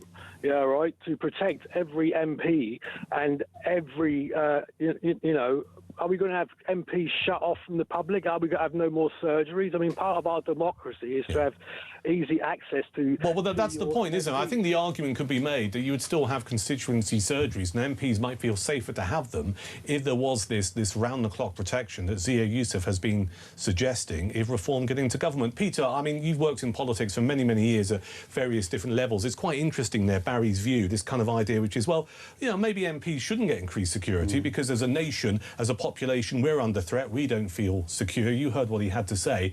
I mean, I take the view that we need to do something, don't we? I think we do. It's an interesting thing that 6 members of the Cabinet get round-the-clock security from the very brave officers that work with them at the Home Office and the Northern Ireland Office from the Royalty and Specialist Protection branch of the Metropolitan Police. The question is, do you give that to all MPs? That would be incredibly expensive. Because that's what Zia Youssef was suggesting. Yeah, and it would cut them off, I think, from a lot of their constituents. Right. I do know a lot of MPs now never advertise where they're going to be, and if they have constituency surgery, they have security there, or they have sometimes metal detectors, depending on the MP. It would be incredibly expensive. I think it would remove MPs from their constituents to a greater degree, which is one of the best things about British democracy. So I think it's probably impractical. And also, do you then extend that to former MPs? What about celebrities, judges, high-profile people? You know, what footballers? I mean, what do you do? That's a good point. Where do you draw the line, Benedict? We don't live in Italy in the 70s. We don't live in Colombia in the 80s. Actually, why is it that we're getting into a position where the activities and decisions taken by politicians are then leading to a situation where those politicians are at risk and the solution is to go, well, let's double down and let's have a security state? That's not actually what we want at all. And this is why I'm not saying for a second that they deserve the threats that they receive. No. But I am saying that political decisions or inactivity, a refusal to take difficult decisions, has consequences. Now, if, as we touched upon earlier, you decide you're going to double down on rhetoric and call everybody you dislike a Nazi, sooner or later people are going to take that as a justification for violence. At the same time, if you allow in hundreds of thousands, if not millions of people who do not hold your values, and many of them actually adhere to an ideology that is diametrically opposed to the system that they are moving into, and you refuse to try to assimilate those people or to condemn them, or frankly to be as heavy-handed as they are towards them in the countries that they come from, and there's a reason that they're leaving those countries in the first place, well, you shouldn't be surprised then when you come under threat. There is a reason why the Gulf states and North African states are particularly heavy-handed with members of the Muslim Brotherhood, because they are dangerous. In this country, we are not, because we have a very liberal, oh, I'm sure they'll just magically become British overnight sort of attitude. That is a very short-sighted one. Sooner or later that has to change. And again, sorry. Any security expert will also tell you, as you probably know, Benedict, sorry to interrupt you, that the Muslim Brotherhood is their headquarters is basically in the UK. The final point just on Zia Youssef is that he's absolutely right to call this out, but he also called Conservative MPs traitors recently, and I think he should take a look at himself when he uses that kind of language. Sorry to interrupt you. No, I think that's the key point, is that we have, in our view, which is that we have to be tolerant of everything, we are tolerant of ideologies that are not just intolerant of our way of life, but actively work to undermine it. That's not actually how democracy is meant to work, especially if the majority of people who were here to begin with say, we don't want that. You can't then go, yeah, but our values say that you have to be tolerant of this. That's not how a society is meant to operate. Benedict, you're staying with me through until 1 o'clock. Peter Caldwell, you're departing.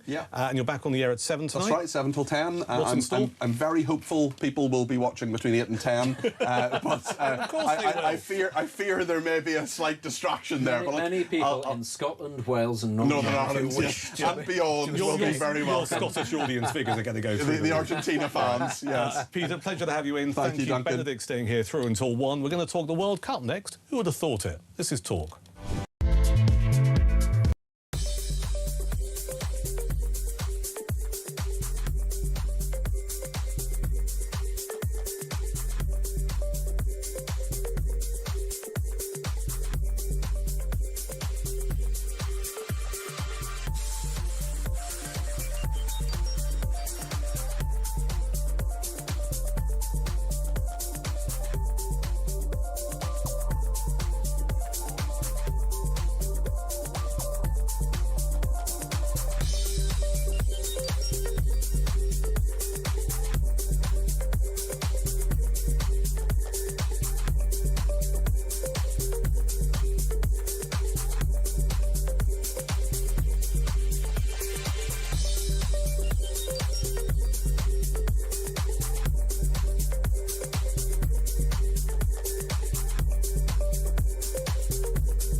across the UK, on DAB+, on YouTube, on your mobile, and on your side. This is Talk. Ian Collins here from 1 this afternoon at the home of Common Sense. This is Talk. Now, you may be aware that there's quite an important football match happening later. England versus Argentina, kick-off 8 p.m. I said this over the last couple of days. I'm not going to pretend to be a football expert, which is why I surround myself with people here at Talk who are. We'll look at the match in more detail from a sporting point of view just ahead of 1 o'clock. But something quite interesting is being suggested, if I've understood it correctly, which is if you watch the World Cup tonight, this evening, with your partner, not only is it going to be good for your relationship, but I'm kind of thinking if England wins, you might be on a promise tonight. Let's see if we can put some meat on the bones, for want of a better description. Relationship expert and psychotherapist Lucy Beresford joins us on Talk. Hello, Lucy. Hello there, Duncan. Pleasure to talk to you. So just walk us through this research and then we can pick over whether or not it makes any sense.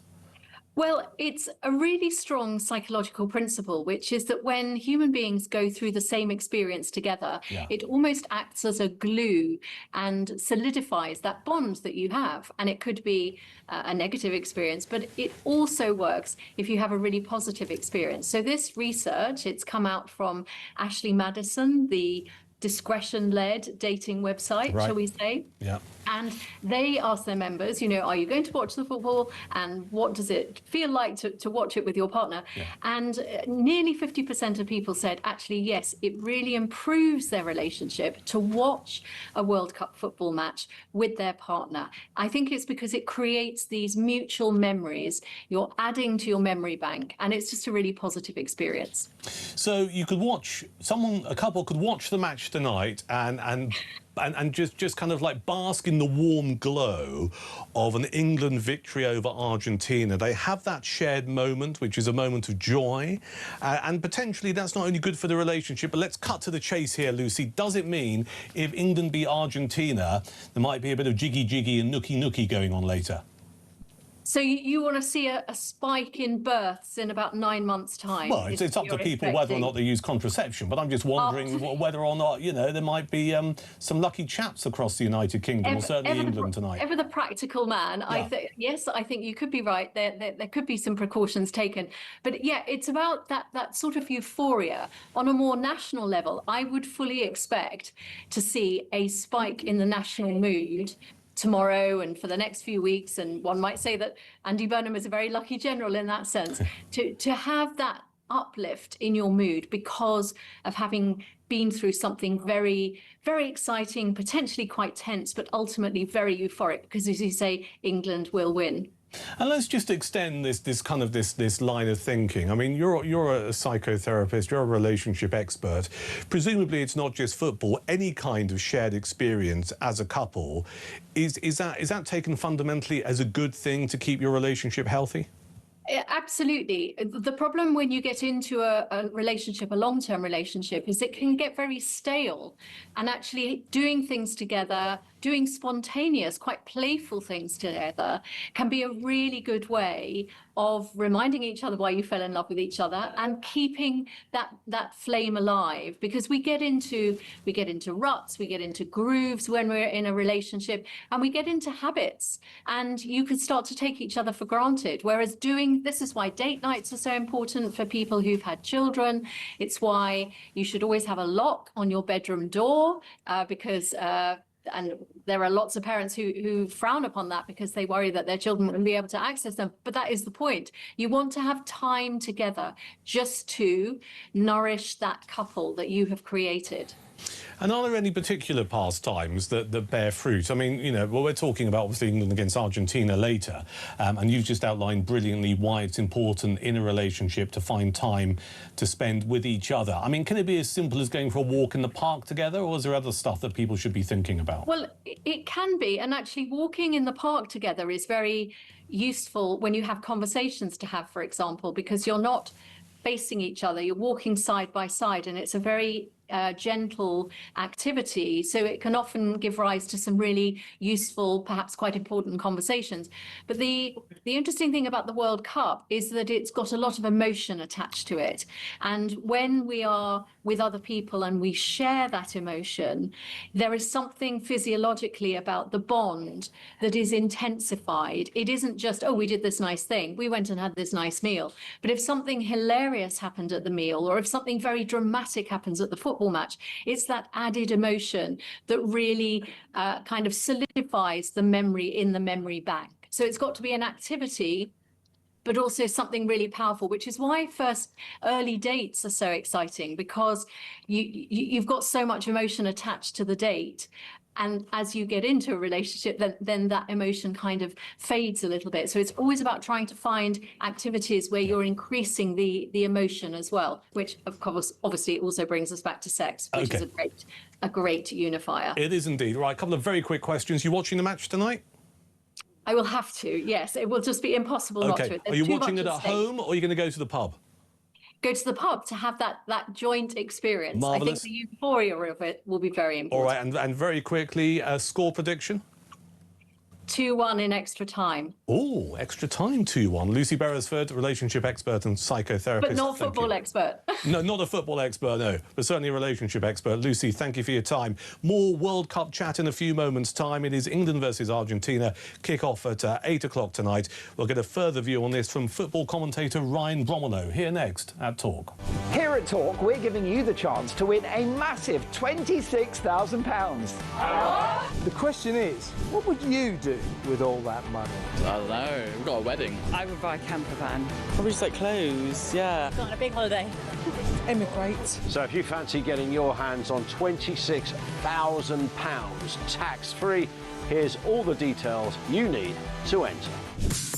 For your chance to win, visit talk.tv/win or text talk to 8338 by 6 p.m. on the 20th of July 2026. Texts cost £2.50 plus your standard network rate. Or send your name and number by post to Comp 1 PO Box 3190, Colchester CO2 8GP, to arrive by midnight on the 23rd of July 2026. 18 plus, UK residents only. So for your chance to win, text talk to 8338 now. This is a network promotion. Full T's and C's at talk.tv/win.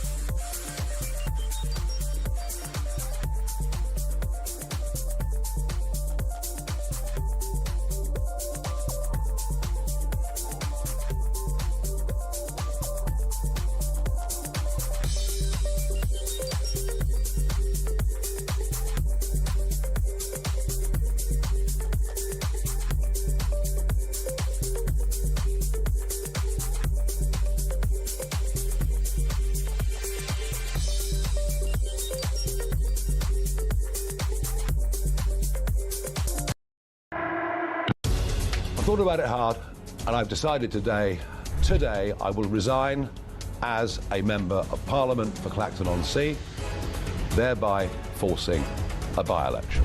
Count Binface apparently is now 5-1.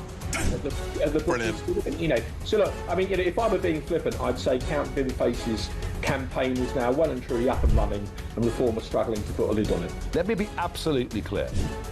I have done nothing wrong. I have not broken the law.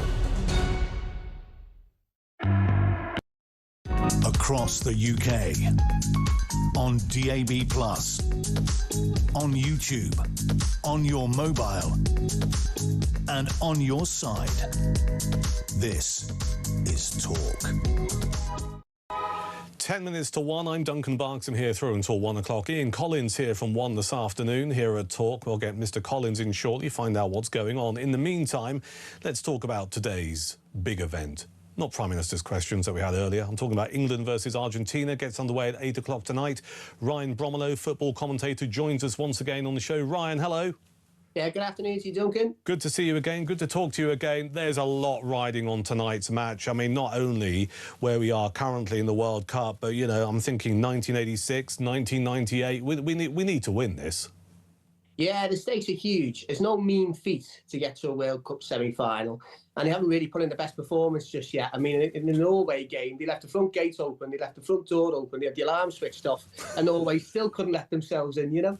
There's two big moments of luck in that game. Haaland has a goal disallowed for a shove, which I thought was a 50-50. And in the first half, Sørloth's through on goal, doesn't choose to play him in. And in England, are back on terms just after that. So they got a little bit of luck. But look, the best sides use and make the most of their luck. And England did that on Saturday. What do our viewers and listeners need to be looking out for tonight? I mean, who should we be worried about on the Argentinian side?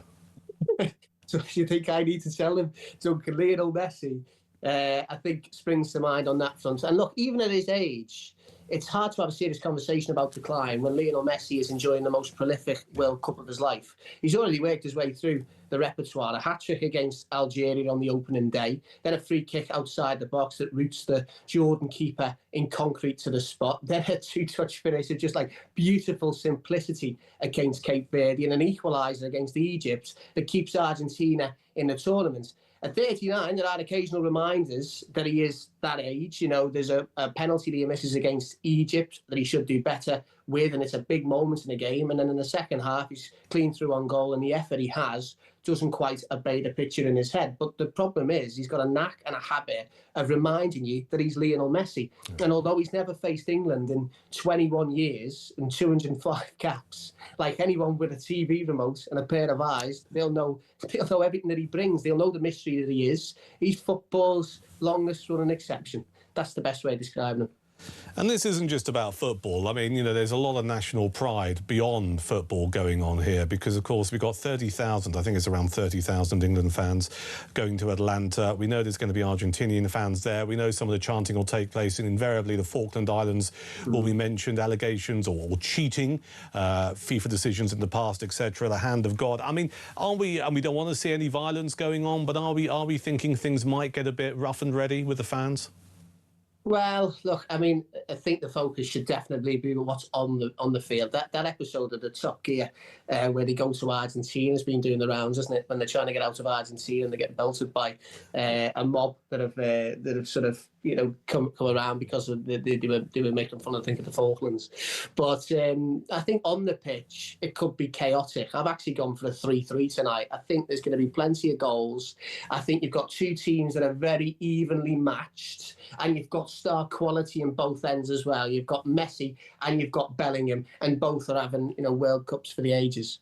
All right, Benedict Spence, who's been with me throughout the show, Conservative commentator, is a far bigger footy fan than me. You probably worked it out. Well, what are you looking forward to tonight, Benedict? I mean, I have to say, whilst I do agree that it could be very chaotic, I'm not sure that it's going to be very good football, because I think on both sides you've got two, maybe three exceptional players. You know, Argentina have got Alvarez, McAllister and Messi, and England have got Kane and Bellingham, who are both sort of in the form of their lives. But apart from that, you've got 8 or 9 yard dogs on each team.